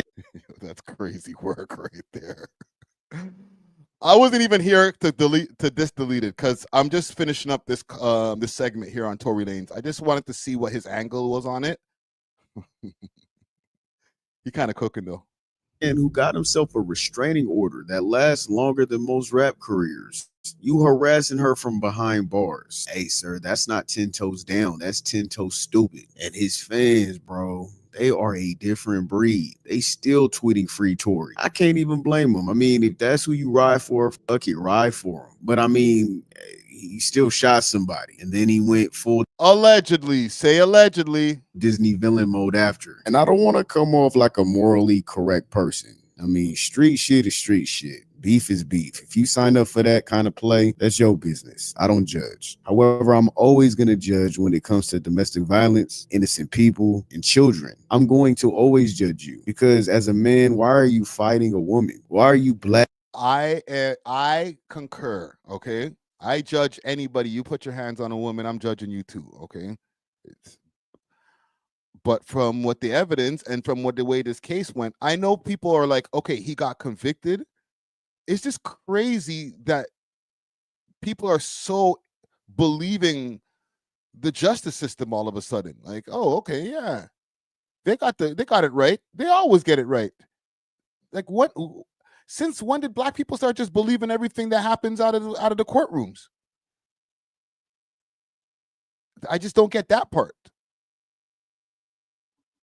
Like, case closed. Don't even worry. Why are you even trying to appeal this shit, bro? You're guilty, bro. Duh. The judge, gavel. He put the gavel down already. Duh. Blasting at a woman. You really let a woman get in your head that bad that you gotta crash out? How you let a woman make you that angry? I do not allow a woman to get into my head like that. If she makes me mad, I dip. I ain't got time for it. I'm not saying I just sit there and say, okay, no, girl, get away from me. You want to act like that? I'm out. You want to yell or try to hit me or whatever the case is? I'm putting my shoes on and I'm dipping. You will never hear from me again. Move out the way. I got to protect my energy and protect my having situation. It's not a shocker to me, especially with the kind of dude we're talking about here. This is the consequences of walking around like you the final boss or some shit. Tory got jumped by karma, fate, and probably somebody cousin who don't play about women. Tory been on his... How old is this video? Somebody's cousin who don't play about women. This is from 13 hours ago. Deleted. Please, please, please, please, please, please, please, please, deleted. Please have produced this video prior to finding out the skin beef, nasty, disgusting subhuman that got posted up, who was the culprit, who also shot his 13-year-old girlfriend in the face, of why he got convicted in the first place. Can you please, please, deleted, have made this video before you found out who that piece of shit is? Many Minutes tour for a minute now. August Alsina, he fought him. Travis Scott almost fought him. If this man brought that same energy into prison, and let's be real, he probably did, then best believe someone said, all right, little guy, time to get humble. You can't bring your industry ego into a place where nobody cares about your Apple Music plays. They don't care. And let's address the spicy Twitter takes. Some of y'all... He's right about that. Y'all really said Megan has something to do with this. First of all, there's no evidence with that. There's none. Second of all, even if she did, can y'all really blame her though? If someone shoots at you, drops multiple diss tracks about it, and sends their fan base after you for years, and you wanted your lick back, are you really the villain? Everybody seems to love that phrase. If you shoot, you better not miss. Yeah, they feel like that until it's a black woman playing offense. Meanwhile, Megan is still... Virtue signal. Flag on the play. Because if a black woman shot another black woman, then have the same energy for Kelsey if she gets shanked in jail. If Kelsey gets locked up for this shit, if Tory walks out, keep this in mind. If Tory walks out, somebody got to walk in.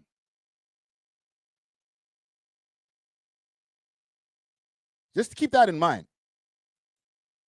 Because now that we're hearing that Kelsey's bodyguard saying that she's the one who shot Meg, then somebody's going to have to go do that time. The California Corrections Department is going to want their pound of flesh, and they're going to get it somewhere. So if Tory walks out, and hey, I'm not the one wishing jail on anybody, but since we're all running with the justice system and the justice system is always right, then if Tory walks out, then Shorty got to walk in. And if she gets poked up in her titties and something happens to her and she lives, then everybody just better have the same energy. Well, you shot your friend. Yeah, sure, your friend was fucking your man, but you shot her. Okay. You all right, right? Bitches get stabbed every day. You be all right, B. Right? Just have that same energy. That's all I'm saying. I'm not here to... I don't want no beef. I don't want to... We're not going to have next week Deleted versus Friday. I'm literally just reacting to the video because I saw that it looked like Tory deserved to get stabbed, or, you know, this is karma for your ass. Like, yes, you made some great points when it comes to the way he was antagonizing. You're cutting up a horse leg, Tory. You got to relax, bro. That's a little bit off of you're going off the deep end with that one right there. But... yeah, bro. If he didn't stab her, if he didn't shoot her, then he doesn't deserve to be in jail, 1. And 2, he doesn't deserve to be in jail and get stabbed 14 times. Come on, G.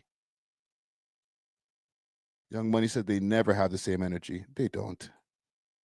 It never happens. It'll just like, oh, let's just move on. What's wrong with you, bro? Or you just trying to you're just trying to beat the topic to death because you're Canadian. Rising. And Megan's not rising because she asked for revenge either. It's because she didn't need to. The universe spun the block for her. And now I'm not promoting violence. I think violence is ignorant, but I am promoting accountability. Now, it may seem like I have no empathy for this man. I'm just trying to paint a vivid picture for the youth that is watching this video right now. Even if you're a grown-ass man or a grown-ass individual, I'm trying to paint a picture for you guys that there is no remorse in prison. Stop crashing out. It ain't worth it. Quit glorifying the guns. Quit glorifying fighting people all the time. Stop glorifying crime. Because all that does is either leave you unalived or in prison. And if you're not built or cut for both, then okay. Anyhow, salute to Deleted, man. All right. Go tap into his channel. Am I not sub to him? Let me subscribe. All right, go subscribe to Deleted's channel, man. But yeah, I agree with some points. It's not like, oh, what the hell are you talking about? Worst take ever. No, I agree with some points, and in some points I'm just like, nah. With the new evidence that's coming out now, and I do understand about accountability before we get off of this topic, because Tory has had a reputation for having a hot temper.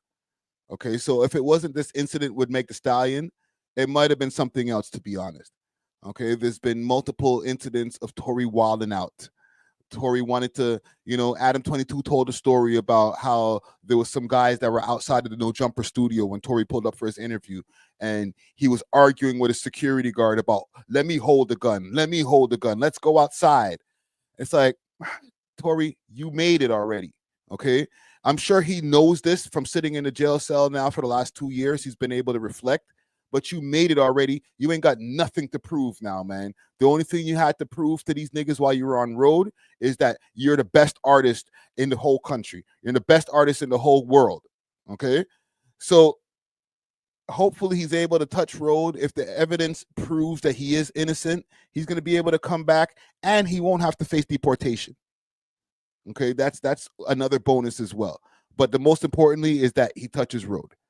So salute to Tory Lanez, and we'll keep you posted on what's going on with this, man, because the stabbing has turned into a bigger Free Tory movement, and I think that that's something that should happen. But yeah, moving on to other people who are in precarious positions. P. Diddy or Puff Daddy. The case has been going on. I don't want to spend super long on this because there's other authorities on the case, but the video has dropped from him and Cassie and the altercation that they had in the hotel room, or in the hotel lobby, I mean, in the hotel hallway. And the video that we've seen maybe about a year and a half ago was, I think, 1.5 minutes, 2 minutes tops. Now they've released a full 15-minute video that might give a little bit more clarity about what's going on in this case. There's been a few different developments that's happened in this case right now, as far as we're on day 3 of the trial when people are going to be seeing this. And yeah, I think a lot of people are looking at the fact that Diddy might end up walking out of jail.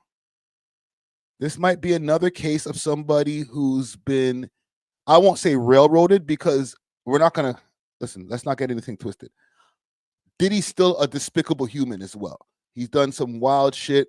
I'm not judging him for his sexual proclivities. I'm not here to do to kink shame or anything like that, even though, hey, yo, no Diddy. But illegal enough for a RICO? I don't buy it. Domestic violence? Yes. I could definitely see that being a thing. The video still as graphic as it was originally, so I'm not going to play the video in completion from the parts where the actual violence happens. I'll flip my screen over so that we can't see those parts, or so YouTube can't see those parts. But I want to get into the video and see some of the things that happened afterwards, because I did a quick review of it when I first posted it, but I want to get a real-time reaction with you guys here in the audience. So let's go back to Twitter. So this is what we originally saw. This is a little bit before what we originally saw. And from the testimony that's been happening so far, and they're saying with Cassie, she's been testifying that they were in the middle of a freak off at the time. So here comes Diddy. Let me make sure that I have this loaded up. Holy shit. Let's do this. Okay. He's kicking her. And then he's picking up the stuff. So she's already on the ground here. Oh, damn. I'm going to have to take that out the video.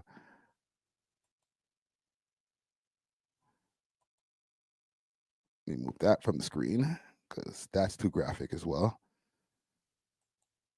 And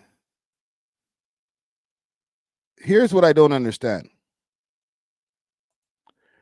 Because from the time he drags her, and we'll slow-mo it, so from the time he drags her, she gets back up. So he didn't drag her actually back into the room.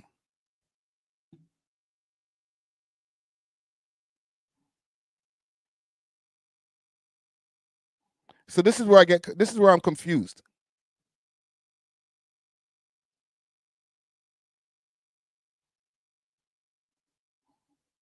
Okay, and he's gonna go back over, or I don't know. The video is kind of shit, but it's also a surveillance video. And he's there collecting her stuff and going back into the room.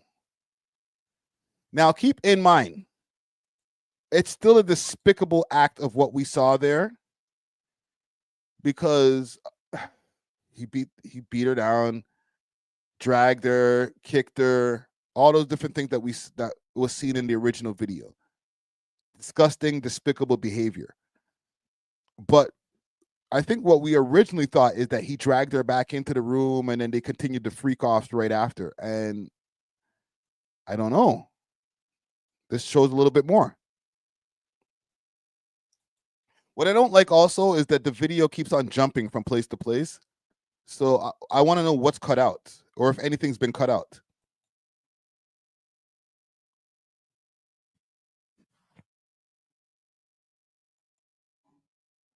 Let me move that off of the screen. Sorry, gang.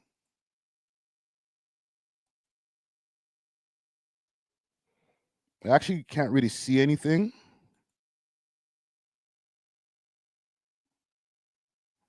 So I guess he roughed her up a little bit more, but that was off camera.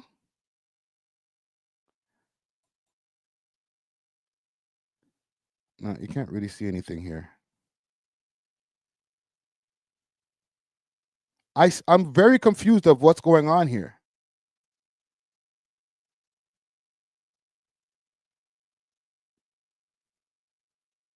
Because if you let the original video tell it, it's like he beat her up and then brought her back into the room and he continued the freak offs. It's not going to make it any less disgusting than the fact that, from the fact that he beat her up, obviously. But this video is telling a little bit more, and it's gonna continue as far as it goes further in what starts happening outside. I guess she called the security. God damn. This video is definitely not helping.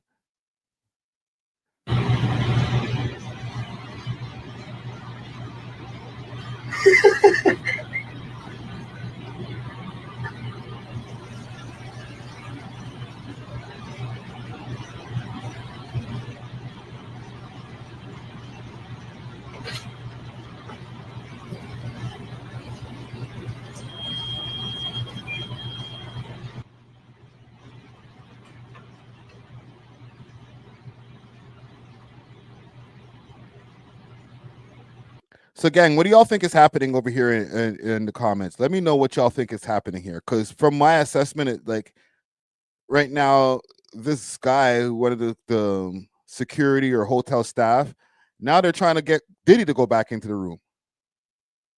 Like, yo, let's go back into the room. And Cassie's like, let's go.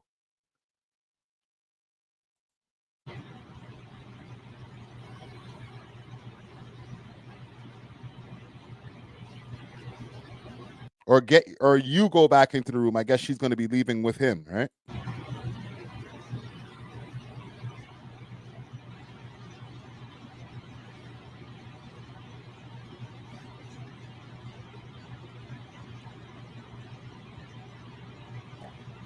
Damn, them shoes are hella shiny. Look at that.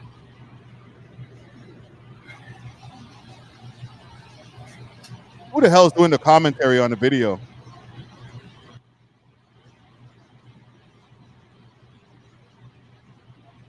They could have like easily just put a denoiser on this, but hey, that's just me being nitpicky.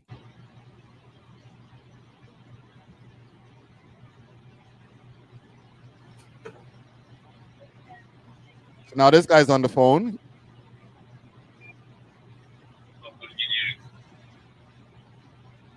I guess Cassie's going to get her stuff, and the security is there to make sure that this guy don't go back into the room.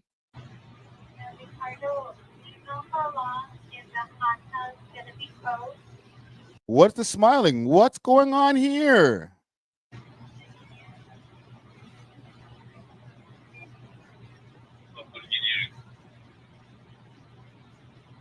Look at this.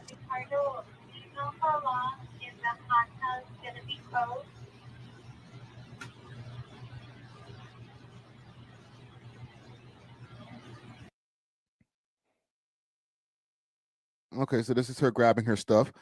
Are you trying to tell me that the security they don't have cameras that they're able to see it in real time? Like, we're obviously being able to watch the surveillance tapes that were recorded, but nobody was able to watch this in real time and notice that there was a fight going on upstairs in the hallway.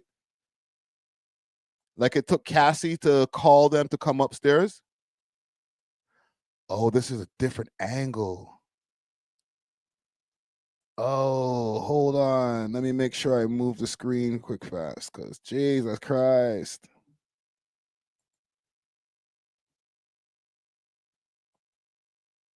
He's probably going to drag her right into this area here.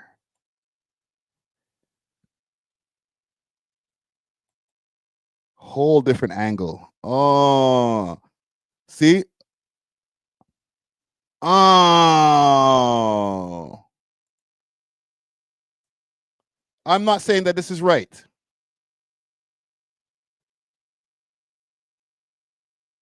He gets off of her. Yo, what was happening in that room? Holy.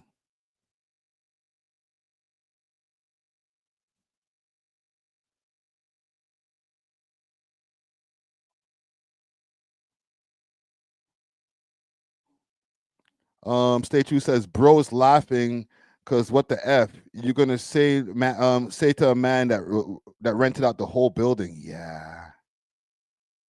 I think he had the whole floor rented out, which is crazy.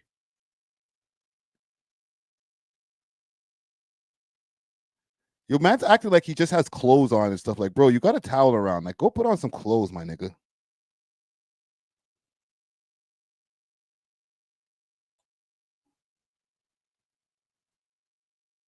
Now he's just watching her.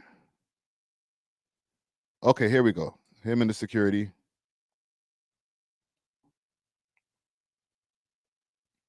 So the security is going to enter with him here, and let's see what happens now, man. I wish we could see what was happening in the actual room. Like, let's see some video of that.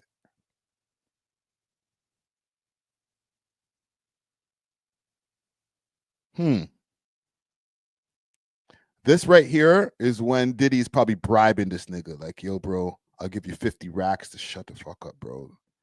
Get rid of the tape, my G. 50,000, man. I'll send that to you. Cash out that to you right now, nigga. All right? Just let me get back in the room, bro. He's doing the P thing, man. The P thing that I like. Come on, bro. 50 racks. Let me get back to my freak off. This is... Okay, does she go back in the room? Is it a room at the end of the hall? Okay, no, it's over here. This guy is there cleaning. You were up there the whole time, my guy? Wow. I really hope you just came off of an elevator from the other side somewhere. There's Cassie getting her shit. Security leaving with her. Who's this? Security again. Still hasn't put on any clothes. Oh, shit, man.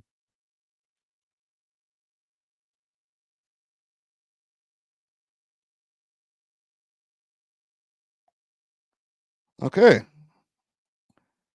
So I don't know, man. I don't know if this is going to be something like that's going to be the nail in the coffin, because the prosecution has really been hanging their hat on this whole video that's been out there and the abuse that happened in the hallway with Cassie.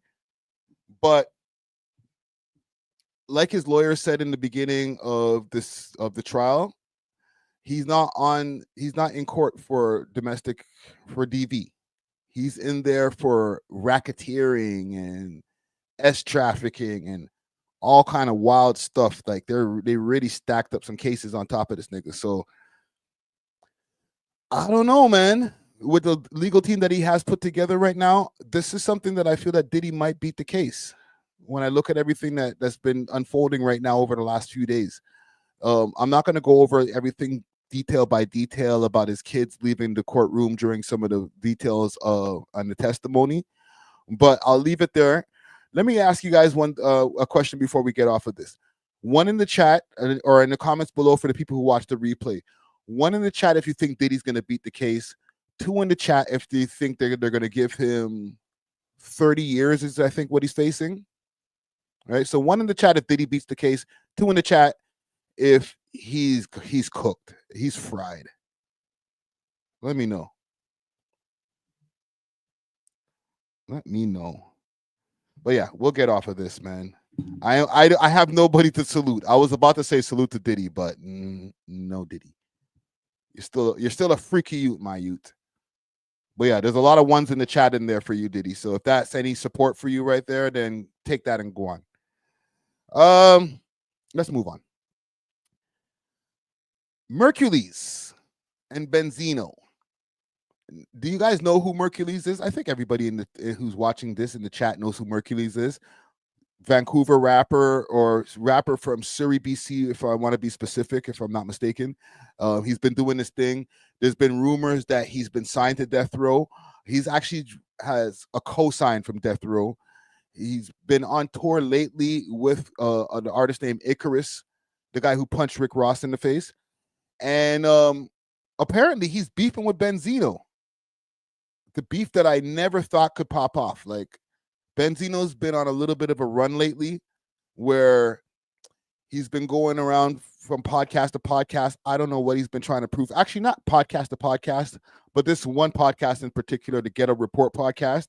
He went on that show and some questions were asked to him that kind of made him look like a snitch in the way that he answered it. So then he went back on that show so that he can clear up the snitching allegations that were on him. And then from there, I'll show you guys what I'm talking about as far as his little back and forth that's been happening with Get a Report podcast, because he ended up walking off. I spoke to them not too long ago, them being Get a Report. Let's find that. So they've been on his head top. This is not my paperwork, Benzino. Because he was still backing up. It looked like he had the gun to say like he wanted to shoot me some more. Let's be clear. And this is from the interview. This is the interview where I guess Benzino's nephew shot him or something like that. There was at one point, you said, I just remember being shot by your client. You know, almost being killed by your client. That's what I remember. If you think that's the, go get my paperwork. This is your paperwork. No. I'm saying, this is hold on. But that's from the recordings, right? No. The recordings. No. From what? This is from the court date, the trial. Right, I got the whole right. No, but Do you but a wanna lot of that is from recordings, and then you have to look. No. Look at to see which one is the stand and which one was the recordings.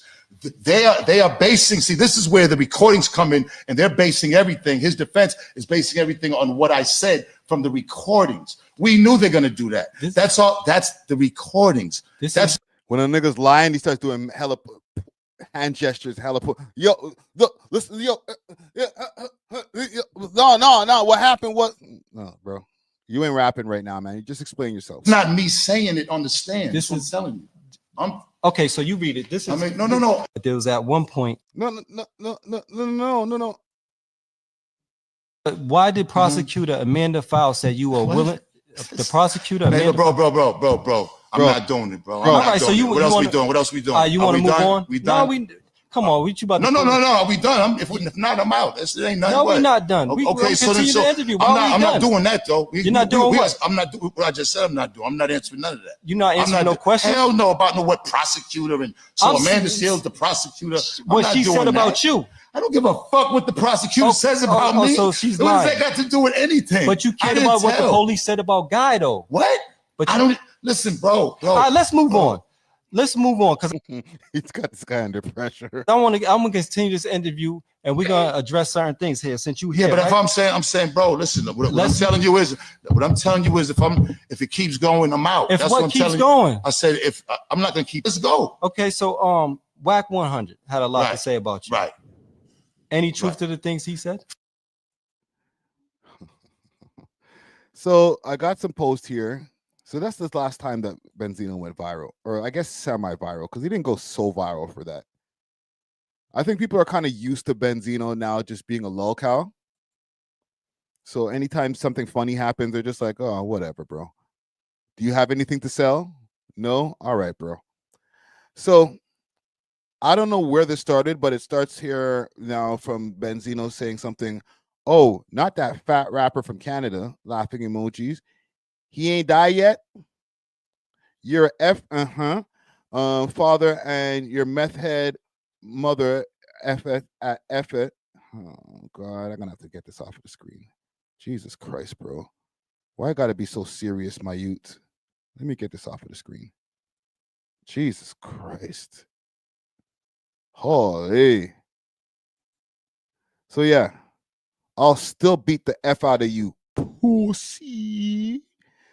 And in the caption here, Merkules says fan mail. Sorry that I can't keep it on the screen. He's just gone too far, man. He put fan mail. Merkules Benzino. Please YouTube Merkules Benzino. You won't be disappointed. I am doing that right now, sir. Let's go over to YouTube and get this offensive language off the screen from Benzino trying to go demonetize my goddamn live. Jesus Christ, nigga. These old school niggas, bro. The language. Merkules Benzino. What we got? Old folks home. Uh-oh. Benzino Snapchat. Pull up. Hold on. I'm going to check through a couple of other things first. Are we the only ones covering this? There's nobody else covering the Benzino Merkules. Oh, back out again. Dissing Merkules. Oh, he dissed him 4 years ago? Hold on. I need to see this first. I got the. Oh my God, this is loud. And I'm taking off. You know what I'm saying? So we're just gonna see what he's talking about. Somebody told me about this. You know what I'm saying? Go check out his rants and stuff like that. You know what I'm saying? Let's see what this slow patient talking about. No neck, having ass nigga. I'm talking about. Let's just see what he's talking about, bro. Man, this is video time right here. Yeah, this is only. Nigga, get to the video. Probably 5. No, not even 5. It's just one. Just one. Him. He that talking to himself. He bought 12 tickets and made it seem like it was 12. That nigga, he guilt tripping family members in the cover to his show supporting him. Shit, he ain't got enough money to buy no. That video so. He was like, yeah, let me take a video for it with a light. Oh, these niggas is clickbaiting. They don't even play the video. He just took love of hip hop. You just got a nigga in the corner. Pause.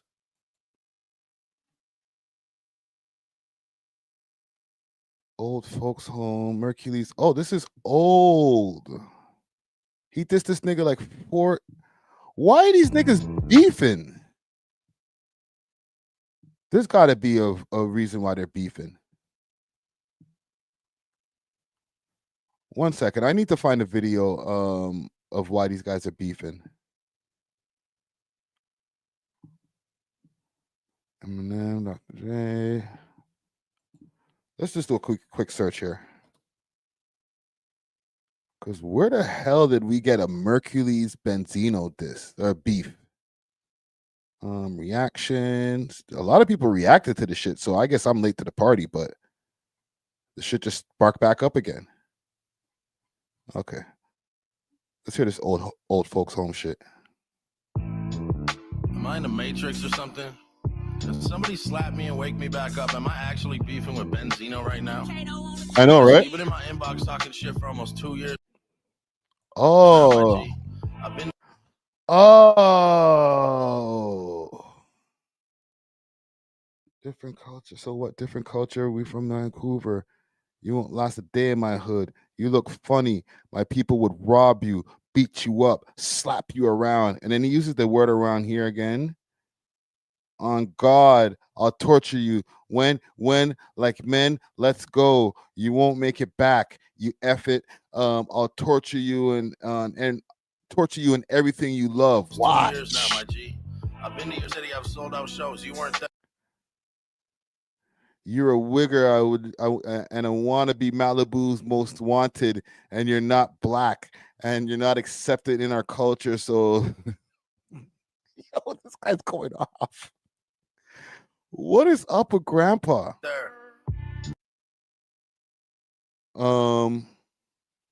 What is this? I need to make this bigger on the screen. We're investigating this shit. Is that all I'm getting? Hold on. What the hell does this say? Canadians and me do not. I mean, we do not support the clown or this. I guess, what is this, loser? Or is that, I see a C in front of there. Nope, we don't. We don't want him. Laugh out loud at Benzino. Interesting. So they had a back and forth.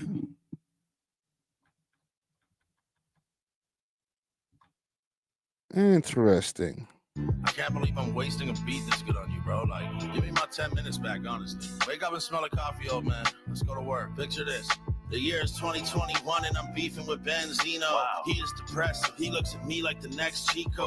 He is a mess. He just injects needles at D-ball. Let's go. He's so obsessed with him that he won't never let the beef go. Benzino. You are not a rapper. You're a clown. He put the nail in your coffin. I dug it back out of the ground. Please, Benzino, don't make this it's because you're a white guy in hip hop. Like, bro, you played that hand already, man. Put your ashes in the backwood and I'll pass that shit around. You're so ashamed of the real you that you act like someone else. Yo, Raymond Scott, you tater tot, you pray to God I'll make it stop. Eminem won't take your calls, I know that really breaks your heart. Steroids you taking, leaving heroin scabs. You got the same fucking jawline as American Dad. This is not scathing disses yet. It's just kind of insults, schoolyard disses type shit so far. Bad. Benzino, where's your therapist at? You're 55 wearing skinny jeans, that's terrible swag. All those needles you injecting got you foaming at the mouth. The only 60-year-old rapper with an OnlyFans account. Wow. And even though no. You a weirdo. You thinking you're the man on the gram, but at the end of the day, you're just Stan's biggest Stan. Goddamn. I'ma take him to the old. Okay. I'm not gonna play the whole song. Let me see if there's any more stuff that I can find on this here, because I just didn't expect for this to be a thing.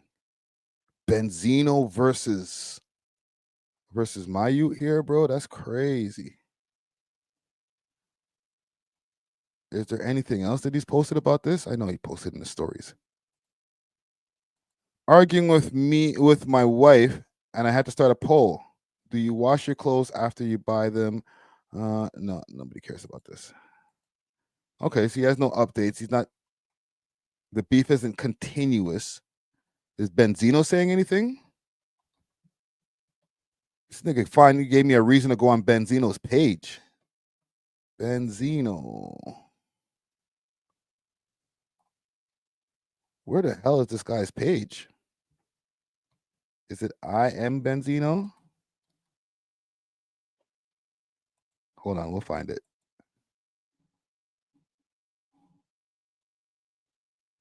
I gotta get that shit off the screen. Don't worry, we'll find Benzino's page. I want to see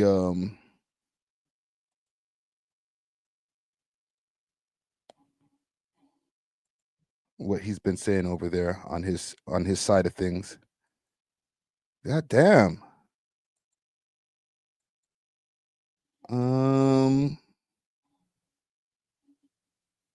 Oh, I know where to find it, because it was in the music video. We'll find it. Let me just pull that back up and we'll go on to his page. I'm Benzino. I feel like that's what I'm looking up.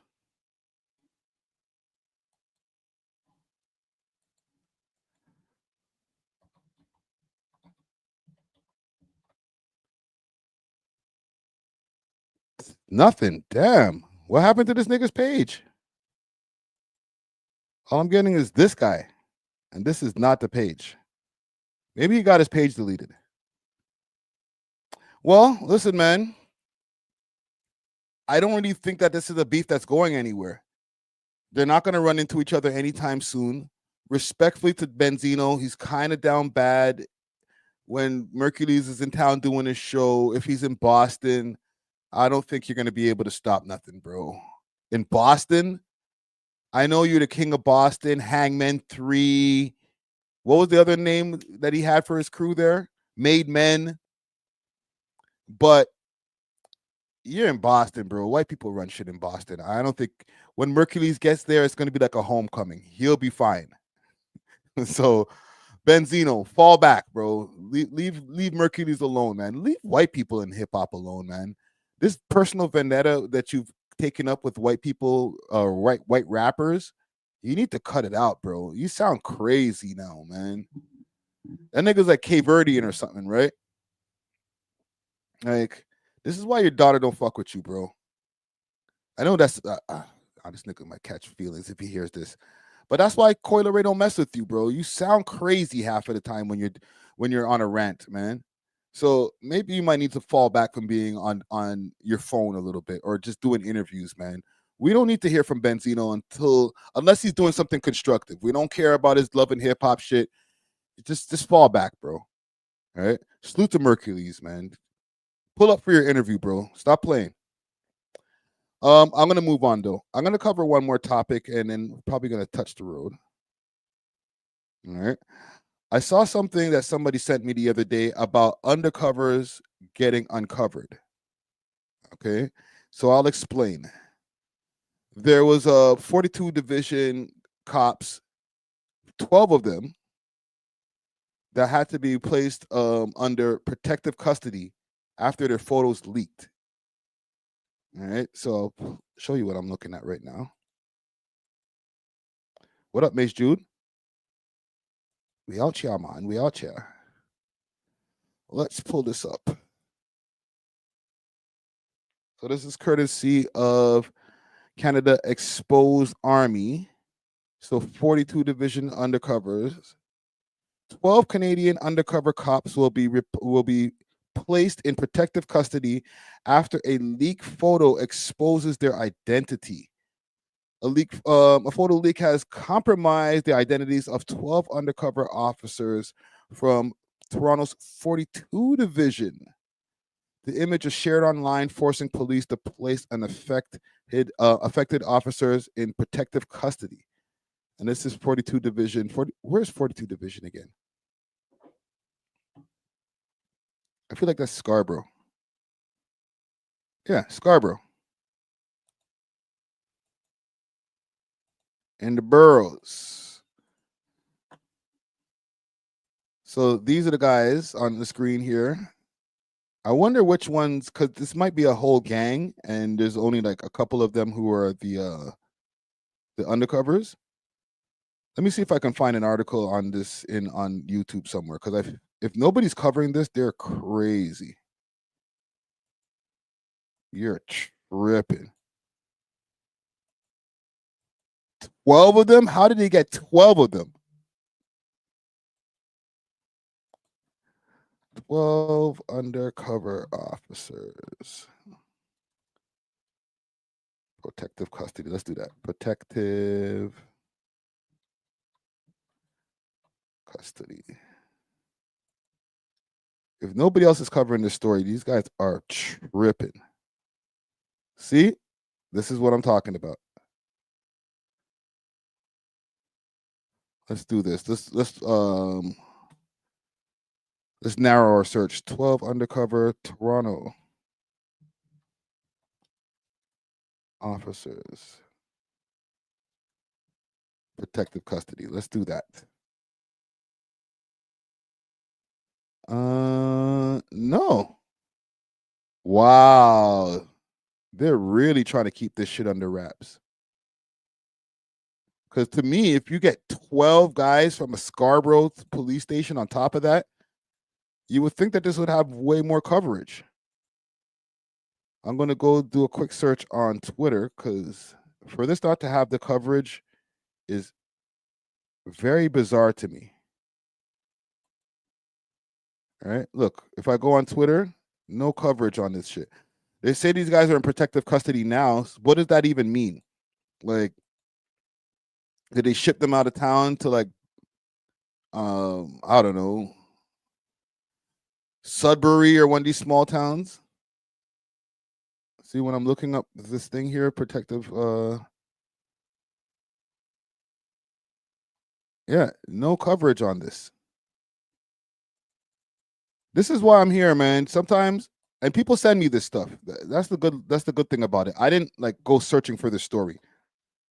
Somebody sent me the story here, and I was like, okay, I'm gonna put this on my list. This is very interesting.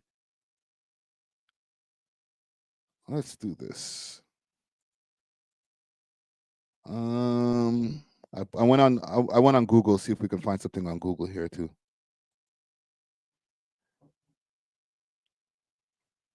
Okay, so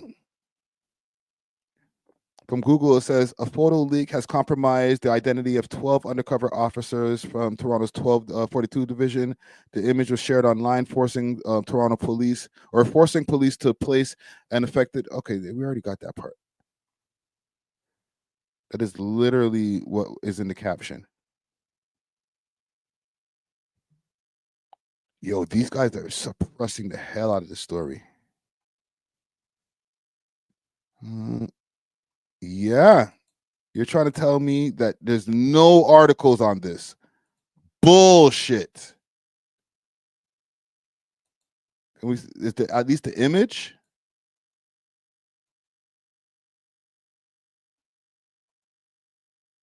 Same image that we saw here from before. That's all they have on this. Wow. Dare I say,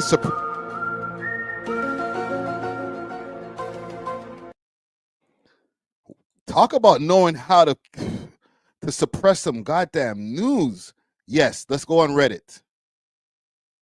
Salute to the Reddit, man. Salute to Torontology and Torontologist. Let's go on Reddit. Because that's fishy to me.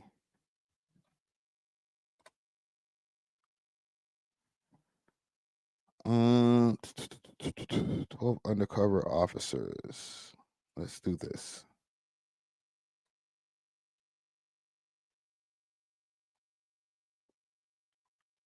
I don't see anything on Reddit right now. Let's do this. Photo leak. Because me not finding something to me is not being a good journalist or whatever you want to call this shit. I think they're suppressing the hell out of this story. To me, there should be like mainstream news articles that are covering the story. Obviously, protective custody, they don't want to, shed any light on maybe where these officers may be. But the fact that I didn't see this on any CP24, Global, any of these news outlets, it's just a story that just kind of happened. And 42 Division, it's not even some Peel Police or some 42 Division is in Scarborough, right in the mix. Gang, did y'all hear about this shit? They all look a little soft to be real street mans at the age though. They know how to make guys blend in, and they got a lot of young undercovers or young officers. Period.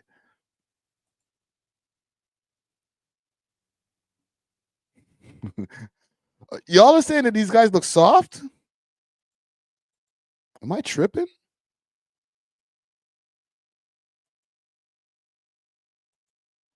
These guys here? I don't know if all of these are the officers. To be honest, it looks like an old head crew, but it's probably some badman. Or dare I say it might be some shower posse niggas. You never know, bro. All right. Who knows which one is the undercover out of the people in this picture? But I'm sure they don't have a picture of 12 undercover officers all lined up together, all taking a picture next to each other. Like, what was where would that picture be from? The undercover convention? Yo, let's take a Ussie. This is the gang, and one of those people in there is the undercover. It's like a Where's Waldo type of project. Which one? Or it's like one of those videos, those Jubilee videos or whatever. Which one is the police? Which one is the real officers? Is it this guy? This guy looking like Benny the Butcher's uncle? Is it this guy in the middle over here, the Scotian nigga? His son? Who is it? Is it this guy at the end here? You never know. That's what we got to figure out. But hey, man, I guess I'm going to have to do some more digging when it comes to the story here, because they ain't trying to let us know shit about this right now, man. They're just like, what cops? What undercover cops? Protective custody? Huh? What are you talking about?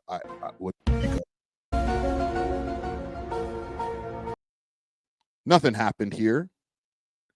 What's this page here? Canada Expose Army. They be lying. Don't trust anything that those guys say over there. They be lying. You know how these Instagram pages be. They be lying. They only got 15,000 followers. Ain't nobody believe them. I don't know about that right there. But we'll leave it there. Okay. Before I get pulled over every time I go outside now. Oh, your tail light's out there, sir. Oh, I think I seen you swerving in the road there. Yeah, I'll leave it alone. I don't know nothing, okay? There was no 12 officers arrested, all right? It's fake news, fake news. All right? Don't worry about it, gang. It's just fake news. Don't even worry about it. But yeah, I'll wrap it up for today. We got 3 hours in here. Like I said, I wasn't trying to do a 4-hour live here today. Look out for a new episode dropping tomorrow. I do have an interview in the vault with Fred E. Fame, but we're going to be dropping that next week. I'm also looking forward to be doing an interview with a pretty popular lawyer in the city. I want to get into a lot of legal cases that are going on and get the opinions from this lawyer right here. So look out for that interview once I upload it for the member section. However, tomorrow morning, we drop in that Honcho Hoodlum episode, back by popular demand. I know that people have been jumping in the comments like, yo, you need to bring Hoodlum back as a regular. I hear you. and I received the answers. I received y'all, and I've paused, and I've answered the call, man. So look out for that episode. We get into everything. I ask him about the quote unquote relationship with Chromas. We talk about the Tory Lanez stuff. I posted a short clip from the Tory Lanez, his opinions on the Tory Lanez stuff, but that was literally half of the whole conversation. I decided to keep the rest of the conversation for the full interview. So look out for that when it drops 6 p.m. on over here. Actually, let's do it the other way around. 3 a.m. for all the people who are listening on audio, okay? And you might be able to get the video on Spotify at 3 a.m. And 6 p.m. we back over here for the premiere, all right? Until then, we are off of this. Deuces.